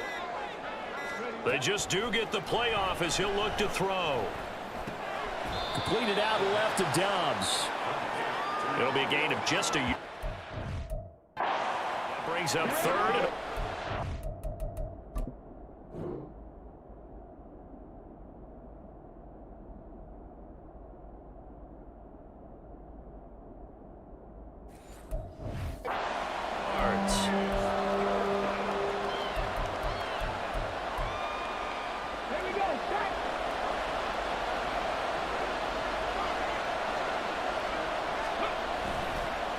The play fake. He'll look to throw.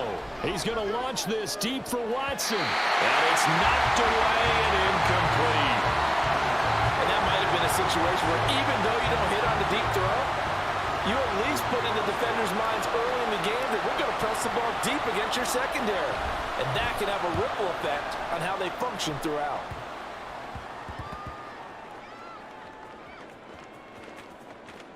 And a great job here. This is going to turn out to be a beauty. This is marked out at about the 3-yard line. The Rams offense ready. They're backed up to start their initial drive.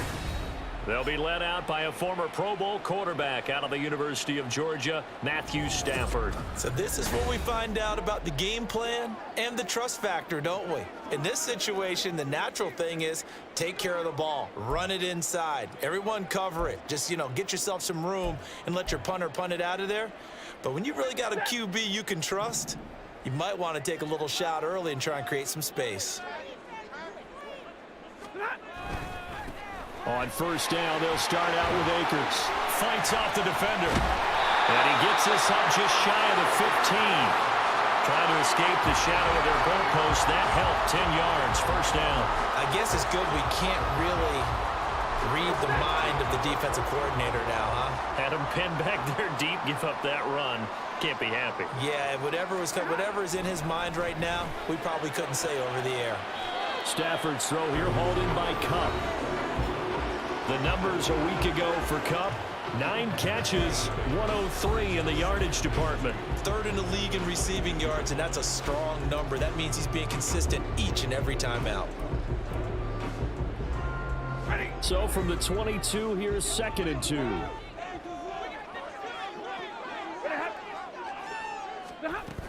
Stafford going to give this to Akers. And he'll only get a yard to bring up 3rd and 1.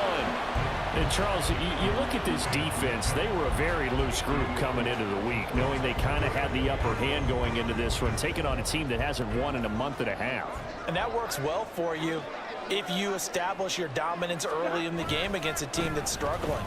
But if somehow they fashion some plays together early, knock them back on their heels, that looseness can be used against them. Then they're trying to scramble to make sure they get their game right.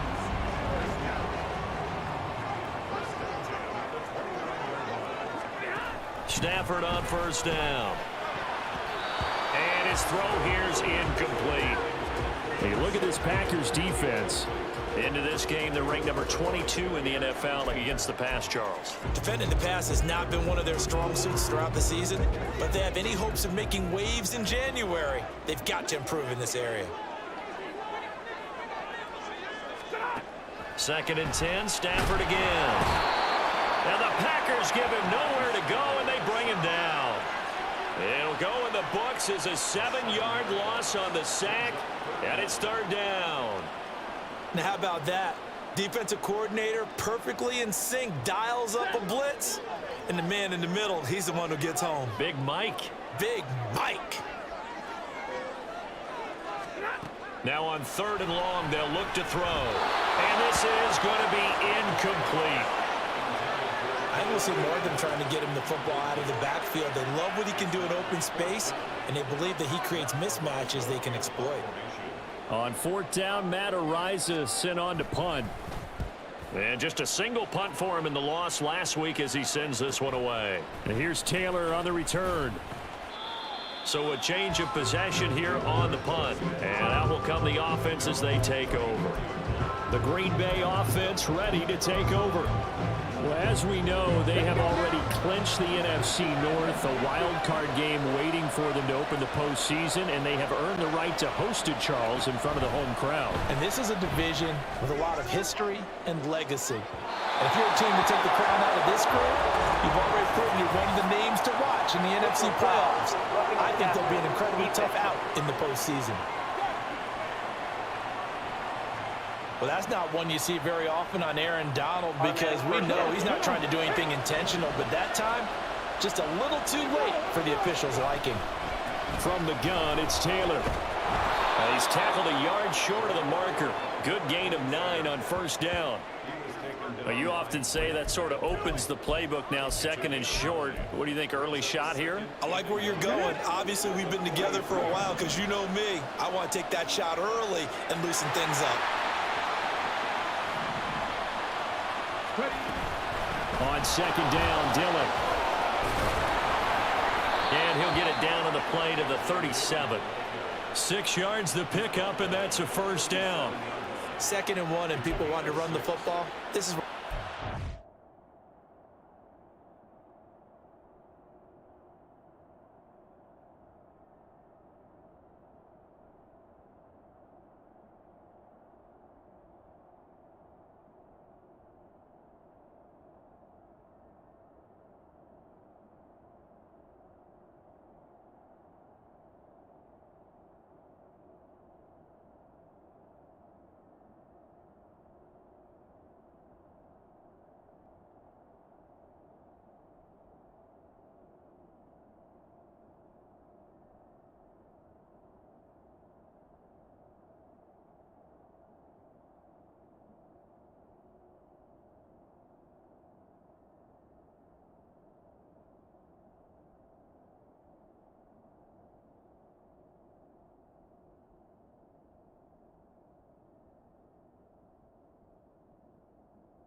in the league is supposed to do exactly what we just saw there. Pick up the first down. Line of scrimmage, the 37 on 1st and 10. They run again with Dillon, and he stopped immediately there. On the stop was Aaron Donald. And as a defensive end, getting off the ball quickly, swarming to the football, making a tackle, that's what we saw right there. Yeah, that's what their job is, and really a lot of the time they have to throttle back a little bit in the run game, because you know those defensive ends, they're like in a sprinter stance. They're just headed straight for the quarterback. That was good recognition on that play to hold them to no gain. Now they'll switch it up here and look to throw. And this throw incomplete. Well, the defender all over him that time, and it's going to lead to 3rd down. Well, that one was all about the defender making life difficult for the receiver. Very tough for a guy to hold on to the football through all that contact. He ends up forcing the incompletion. On 3rd down, he'll drop to throw. He'll let this go for the end zone. Touchdown, Packers! Christian Watson. His 14th touchdown now on the year. And the Packers are on the board first on the road here in L.A. Charles, every time that he makes one of these plays, I think the front office, they get a bigger and bigger collective smile, because they feel more confident that they have found their guy, their future at quarterback. And they should feel that way. It's obvious he's a big part of why they have such a good record this season. You're right about the bright future as well, and by association, a bright future for the franchise too. Carlson's extra point up and good. And that makes the score 7-0. So after the made field goal, here's Carlson to send it away. And this will not be returned. It'll come out to the 25. So the Rams coming back onto the field, their 2nd drive of the game. As the season winds down and you look at them in totality, you know, the offense has struggled. The defense has been pretty good, so I would imagine the changes this offseason may be more on the offensive side of the ball. And this is where we always hear the term complementary football, because as you noted, the defense has played well enough for them to win games, and the offense has held them back. So they've got to reward that defense by improving on offense. I don't know if you make a change at quarterback, running back, tight end. It doesn't matter. Get better players, better system, so they can play to the standards of the defense, and the win column will result. And there they bring pressure from the inside, and they get home. Yeah, hard to block everyone, isn't it? And on this play, someone did not get blocked. He's the one who got home. After the sack, it's 2nd and 19, and the road gets a bit tougher from here. Off the fake to Akers, here's Stafford. And that one complete downfield to Cup. A big play there for L.A. 45 yards. After one, 7-0 on EA Sports. The Rams with the football here to begin the second quarter, as they've got it with a 1st and 10.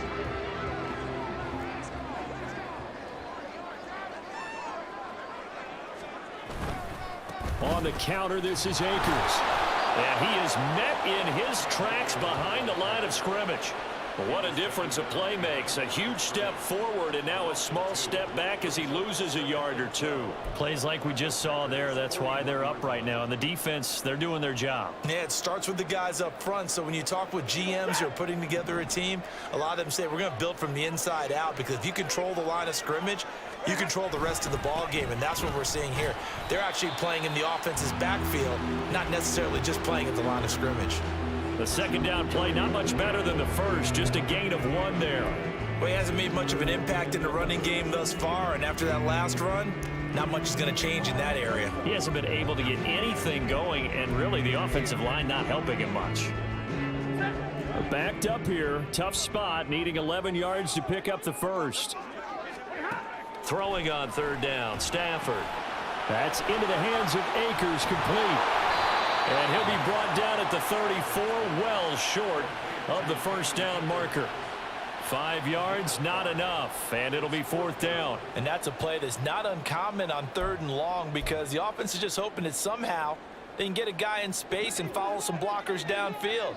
Does a pretty nice job there getting a few yards, but he ends up getting stopped before he can get the 1st down. Work in the middle of the field, and he's got a man complete. And he is going to have the Rams 1st down by a couple of yards, it would appear, as they're able to convert on 4th and 5. Stafford now to throw. That'll be caught. It's Cup. And he is out of bounds right around the 10-yard line. The Rams, they are on the move. They've got another 1st down. Those are the kinds of plays right there that show you why he's the number 3 man of the NFL in terms of receiving yards. Also tells you there's a full combination of what he's got going in his game. You name it, from route running to catching the football. That's why he's able to produce those types of numbers. They'll run on 1st down with Akers. He'll get a nice chunk there on the 1st down run, and it's 2nd and 4. Inside the red zone, and that means don't come away from there with anything less than 3 points, but everyone's thinking about 6. They're trying to get to the end zone. They decide to run a toss. Big people up front being mobile and moving, and a running back trying to follow behind them to find yardage, and that's exactly. And he's going to take this one in for a Rams touchdown. Cam Akers, his 8th rushing touchdown on the year. And the Rams are an extra point away from evening this one up. Extra point up and good by Sanders. And we are tied at 7. That time a 9-play drive. And it was Cam Akers who capped it off with a touchdown. So all even at 7 now as they kick it away. Taylor decides not to try to return it, and this will come out to the 25-yard line. The Packers offense set to go. A lot of time for this unit to game plan on the sideline after that drive that they watched the other side just score. But remember, last time they were out, they scored as well. We'll see if they can seize that momentum right back. And they have had a lot of time to cool off from reaching the end zone the last time. So have they been able to keep themselves mentally sharp and into this game, even though they haven't been on the field? And you and I both know, one big play, though, gets them right back up to that level. Throwing on first down, but this one winds up to be incomplete. One thing you hope to see out of a rookie tight end is a real concentration when the ball's in the air, and I'm not sure that he didn't, but he has to be prepared for people making a play on it when that ball's up for grabs. And 2nd and 10, he'll look to throw again. And his throw is incomplete. A couple of quick incompletions, and now they're just one more away from getting off the field. They've got options now. Could they dial up a blitz here or just drop everyone into coverage to crowd the throwing lanes? So back-to-back incompletions, and that has him staring at a 3rd and 10.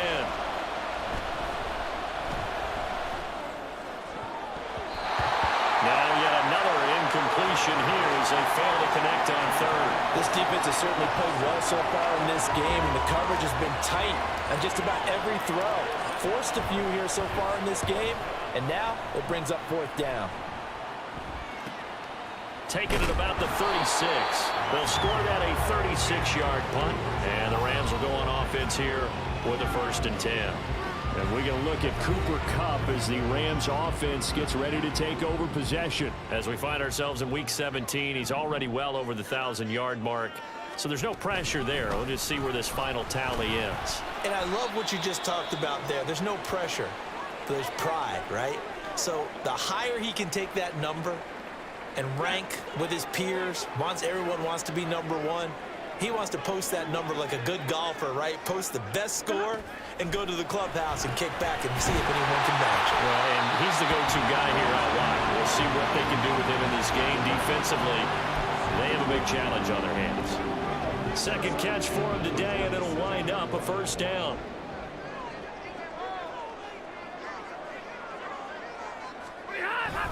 Now a play fake and it's Stafford. Blitz coming, and down he goes. Rashawn Gary from his outside linebacker spot, forcing the sack for a loss of 8. Well, that was their 3rd sack of the ball game. 2nd in the league in sacks coming into this one. They're planning on making it a race to the top, aren't they? Absolutely. They're looking up at that top spot, but they might be looking down at the 2nd spot pretty soon. Let's go, baby.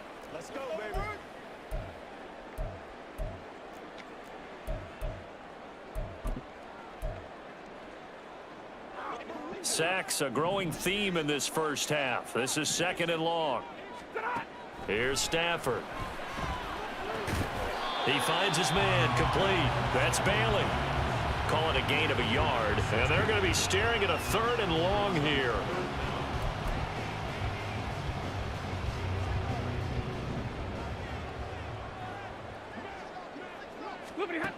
Now it's Stafford. Oh, he's going to let this go for the end zone. That's going to be knocked away and incomplete. Well, they had that one snipped out defensively. That's a tough one to connect on when you got multiple defenders in the area, and it winds up incomplete. Matt Ariza now on to punt this one away. And the kick's away as he angles this one for the sideline. And this will be up to the ruling of the side judge here. He says it crossed out of bounds at the 16-yard line. Another drive coming up for this Packers offense. As we eat closer and closer to intermission, Charles, remember last time out they punted. They would love to get points here, especially if this is going to be their final possession of the first half. Yeah, and this is what close games feel like because the pressure is on both sides, but sometimes the pressure is a little bit higher on the team with the slight edge because they're trying to hold on to that, trying to increase it. Let's see how this one continues. 7 yards on the pickup there, and it'll leave them with a 2nd and 3. Well, no matter how they phrase it, staying on schedule, staying ahead of the sticks, whatever you want to call it, 7 yards on first down, that fits the bill.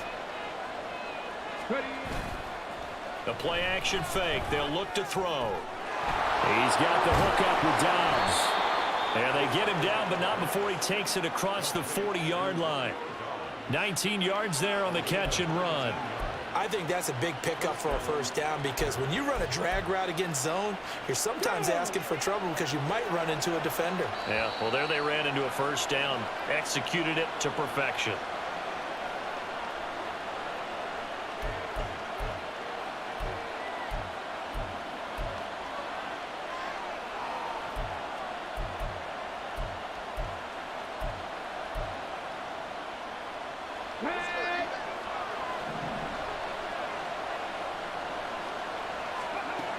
On first down, he'll drop to throw. Oh, that's into a sea of bodies, and it's intercepted. Picked off by Ashton Davis. And he'll return this ball across midfield to the 47-yard line. Well, it's not the first time we've seen him give one up here during his rookie season. And in this case, zone coverage forced the mistake. He's made some strides week to week in how he's handling the different type of coverages that he's seeing. But clearly, there's some growing still to do. Clock continuing to roll as the Rams try to get going again. To throw on second down is Stafford. Throw left side, complete to Cup. And this winds up a gain of 4 to the 41. Stafford on third down. That is caught. And he is out of bounds, but not before he's inside the 30. He's got his first catch here before halftime, and it goes for a first down. Now Stafford. Short throw, it's Higbee. And he's going to be out down inside the 20 at the 15. They'll get 13 yards for the second play in a row. Line of scrimmage, the 15. It's 1st and 10. From the red zone now, Stafford. That's complete, right around the 8. Touchdown, Rams. Tyler Higbee. 15-yard touchdown ground. And the Rams will take the lead here in the final minute of the first half. Extra point up and good by Sanders. And that makes the score 14-7. Now after the touchdown, ready to kick it away is Sanders. Taken at the goal line. And he'll be brought down right on the chalk of the 20. The Packers with the football here late in this first half.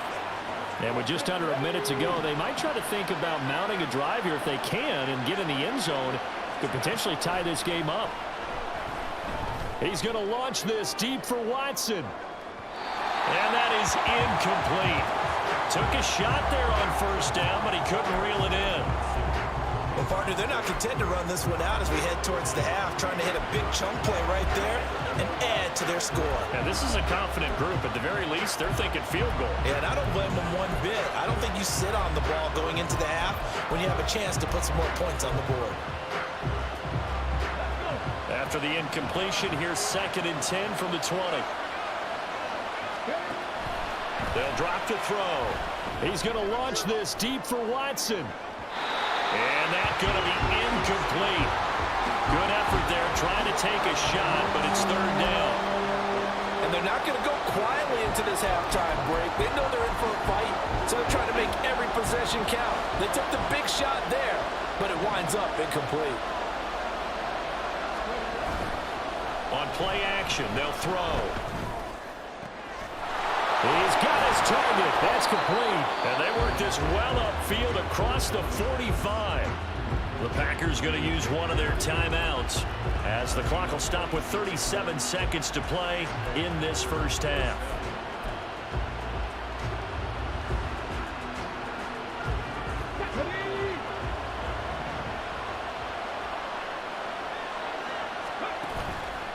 Now a play fake here on first down.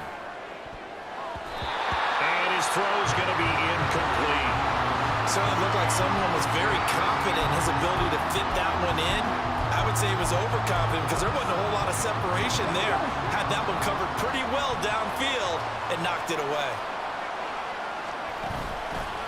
Here's a play fake as they set up to throw.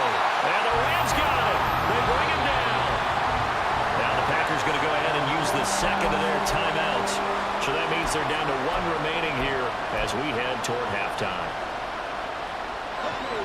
And they'll work with 4 receivers here on 3rd down and long.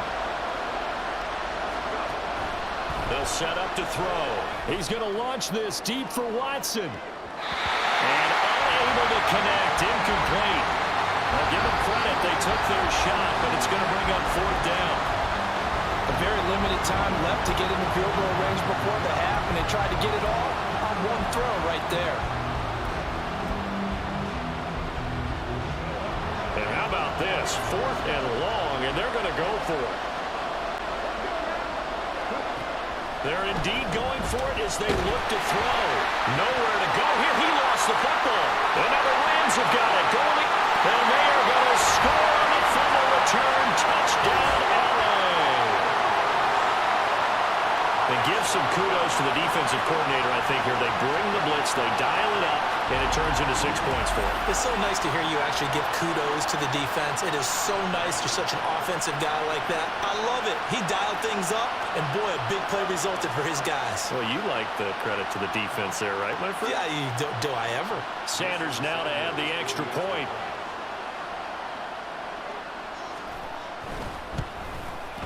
It's good, and it is now 21-7. The scoop and score, always an exciting play in football, and we witnessed it there. Grabbing it off the ground and then rumbling it into the end zone for 6. So not much time to speak of remaining in this first half as the kick's away. And he returns this to the 22.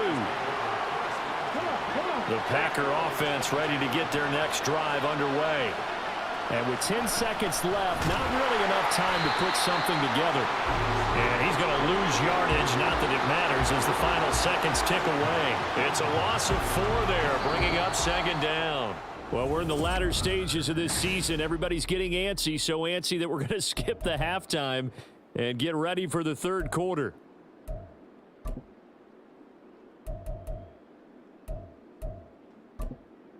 Welcome back. Halftime over. We are ready for quarter number 3. Alongside Charles Davis, I'm Brandon Gaudin. The Rams going to get the football first here, and they look to build on their lead as the second half gets started. And he will not bring it out. It's a touchback. Out come the Rams. They'll have it first here to begin the 3rd quarter. As this offense takes the field to begin the opening drive of the second half, Charles, remember in that first half, good through the air and really all around an outstanding offensive performance. Absolutely. They reached the end zone several times. The passing game working awfully well. And most importantly, partner. And they went into the tunnel with a lead. They come back out with that lead. Absolutely. NFL coaches, we know they're perfectionists in a lot of ways, but they had to like what they saw in that first half. On 2nd down, here's Stafford. They'll get this one to Cup, complete. And he'll be tackled right on the chalk at the 45. He continues to deliver a first down here. He had 4 catches in the first half, and this one number 5. And now we get into the psychology of the whole thing, because a lot of teams with a 2-score lead in the 3rd quarter, they almost become defensive with their offense, just playing not to lose. I think with this team, you got to figure at this point, this is a great spot for them to go into attack mode, really try and put the hammer down and finish this one off. Meanwhile, Stafford's throw here hauled in by Cup. And they'll get him down as he's inside the 40. Another first down as he went right back to the same well, this time for 17 yards. That's another beautiful throw right there. Gets it to his man right in stride. And I think that throw kind of exemplifies what we've seen from this offense throughout this game. They've been in rhythm. They've been sharp. They've been on it. And they pick up another first down there.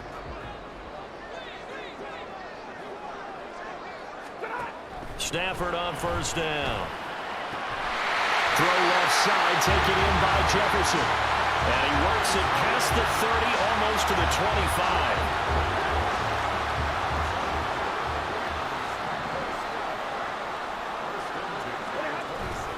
Off of play action. Here's Stafford. And that's going to be too high. Out of bounds and incomplete. So it looks like they still have some fight in them on this series, because it seemed like things were headed for the red zone. But if this defense gets 2 more stops, they can keep them out of that area. After the incomplete pass, here now is 2nd and 10.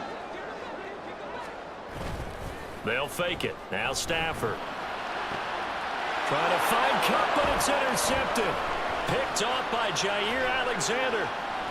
And the Packers are going to have it here as they'll start at their own 24-yard line. So it was a drive that had real promise here to begin the third quarter, but ultimately derailed by the INT. And that was the position you wanted to be in. Coming out to start this third quarter, get a nice drive going, looking for the end zone.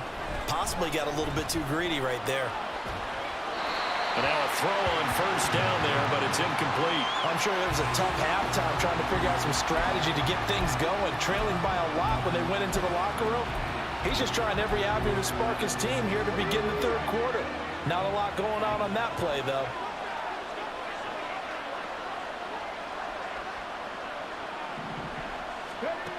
He'll try again with the arm here on second down. His throw incomplete.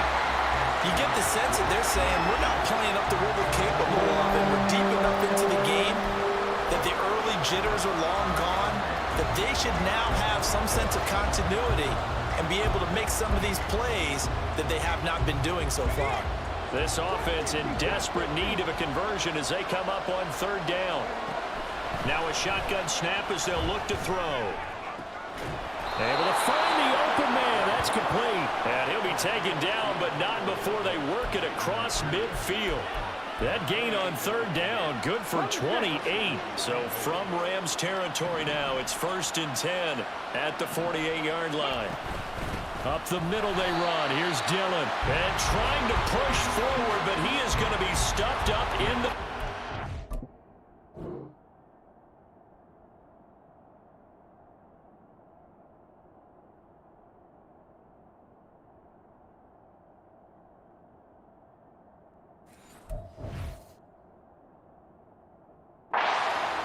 ...2 yards the loss, 2nd and 12. I think this running game, or should I say lack of one, is making this defense look better than what they really are.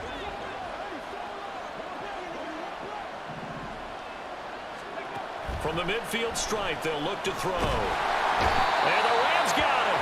They bring him down.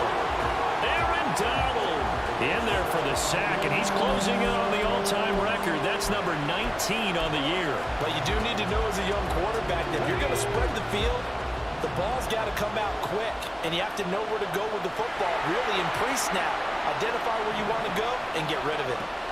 Now on 3rd and long, they'll look to throw. Under pressure, they got him again. Yetur Gross-Matos getting in there to make the play.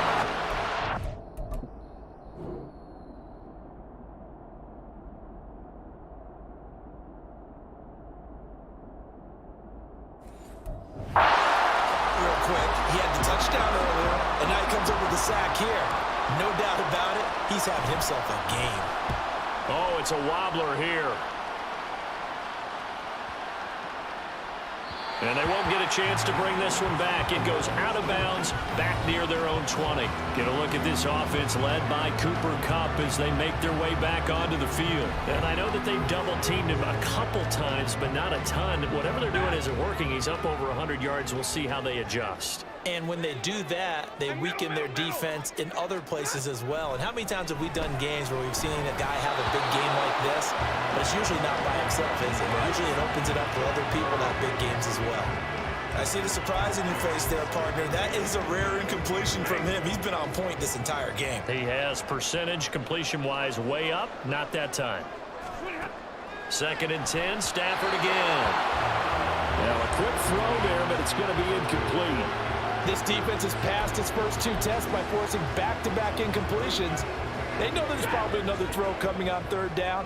Let's see if they decide to force the issue by sending people on a blitz. Throwing on 3rd down, Stafford. Pressure comes and down he goes. Looks like a 9-yard loss, and it also brings up 4th.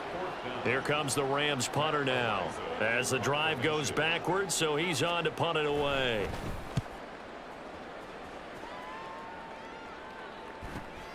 Taylor now returning it.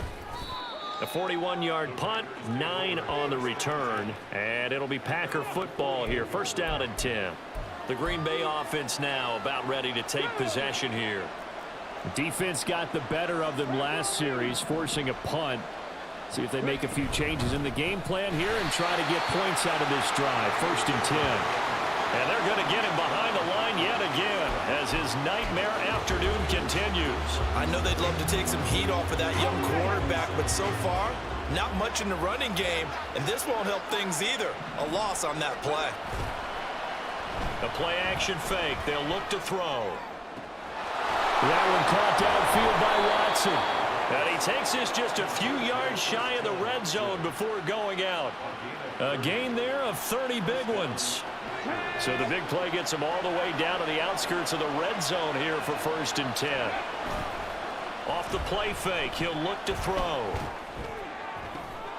And it'll be intercepted. Picked off by Ashton Davis. And the Rams are going to get the football here as the ball will come out to the 20. He's had a fantastic rookie season, made a lot of lovely throws, but that wasn't one of them. Well, we got to give him one, don't we? I mean, with the year he's having, a lot easier for he and his teammates to accept that throw because for the most part, what they've seen, it's been pretty sensational. Stafford's throw pulled in by Jefferson. And they're able to get this one across the 35. This drive starting off on the right foot, 18 yards.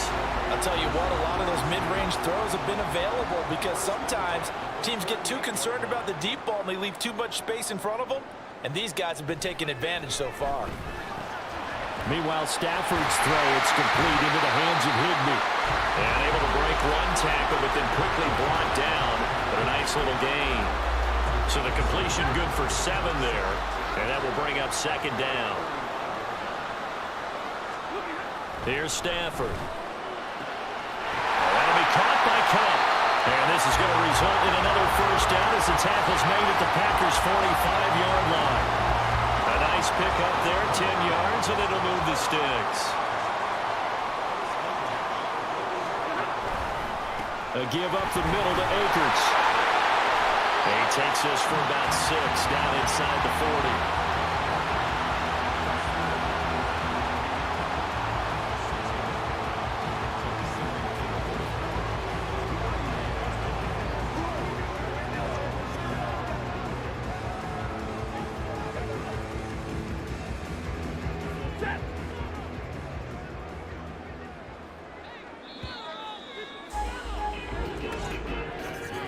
And they're not going to get to the line to run another play. So we will switch ends as the 3rd quarter has come to a close. You are watching the NFL on EA Sports. Back now in Los Angeles. It's the Rams out in front here. They've got control of the football as well as we get set for the 4th quarter.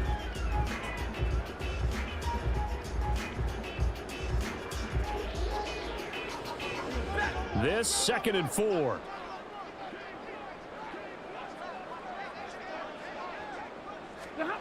Out of the gun, Stafford. Throwing the out route, incomplete. It's Bailey. 5th catch of the afternoon, and that gives him a 1st down. A little football 101 there. You just see the receiver trying to run down the defender, meaning he goes right at him and really trying to move him a little bit towards the center of the field so he can put his foot in the ground and break to the out, to the sideline, and make a catch. Had a bit of a lane there, took advantage of it. Give him 7 there on the 1st down carry. And I think we can get used to seeing more of that in this 4th quarter, especially if they're having success on the ground like they did there. Yeah, I think back when we met with the head coach in preseason, and all he talked about was building a bully. And I think it was this situation he was envisioning. Trying to ice a game, plenty of time left, but being able to give the ball to his big runner and pound away and try and finish off a game. 2nd down, they'll go with Akers again. And they will eventually get him down, but he's inside the 5 all the way to the 3. That burst good for 20 and a 1st down. As I take a look at the clock, I realize that this drive has eaten up a good portion of the 4th quarter already. Got to tell you, partner, when you're trying to salt away a game, this is exactly what it's supposed to look like. Akers going to be hit and met at the line of scrimmage. They get him down at the 3. It's a loss of a yard there, and now 2nd down. That's a really alert defense there because they saw the heavy look come in from the offense, countered it with extra linebackers who brought a little bit of speed and heft, and able to really make a big-time play for their defense. This drive's taken more than 3 minutes off the clock already as they come up on second down. They'll look to run with Akers. And he gets halfway there from the 4 to the 2 on a gain of 2. Well, Brandon, we always know that once you score one touchdown, You're without a doubt. And so far today, he's got one, but was denied as he tried to get the second one.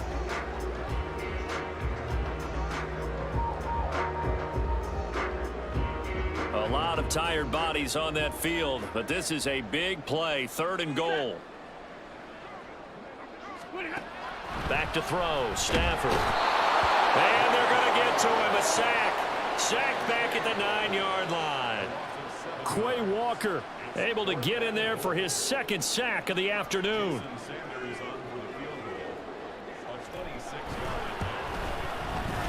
Sanders' kick is good. So he's been automatic to this point of the season, and he connects on the field goal there. And what a luxury it is to have a kicker you can depend upon, partner, because he hasn't missed all year long. Converts on that one as well. And kudos to you. You didn't jinx him.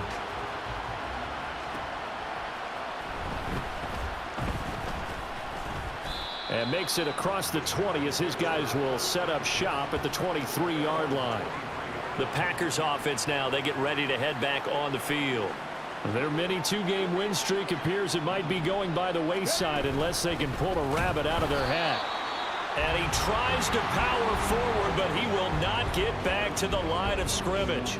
He'll lose a yard there, and it's 2nd and 11. He has just been completely taken out of this game. We're in the 4th quarter. He's single digits in the rushing department. And I know we look at him because the numbers do go to his production, but how about the guys blocking for him? They don't just have his number as a ball carrier.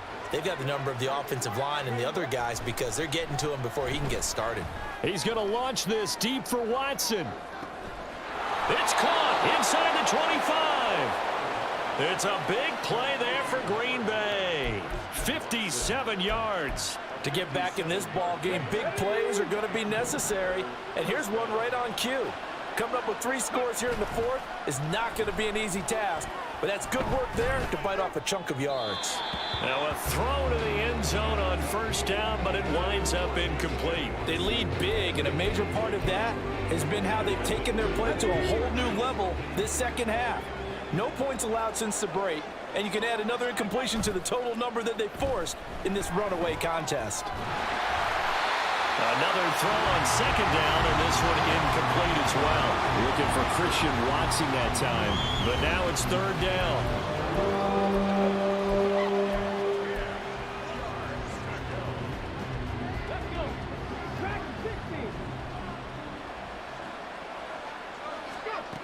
They'll look to throw again.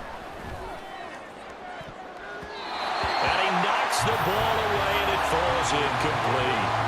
And that's another play that's painted the picture of this game overall. It's been a blowout. It's been continually fueled by big turnovers and stops for one side and an inability to advance the ball from the other. Now they go for it on 4th, but this one is going to wind up incomplete. The Packers unable to pick up the first.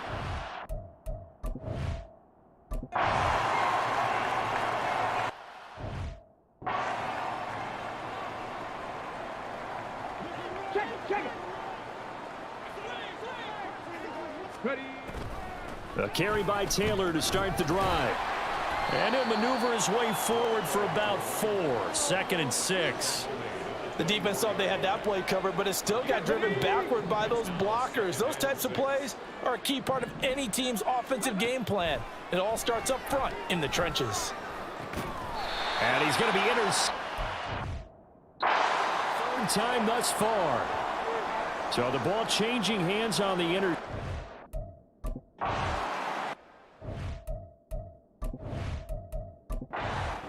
So the L.A. Rams with a victory here. Well, on one side of this, Charles, an impressive victory. On the other, I mean, you think about it, they scored in the first quarter, but then they didn't score in quarters 2, 3, or 4. They're going to have a lot of work to do before stepping back on the field.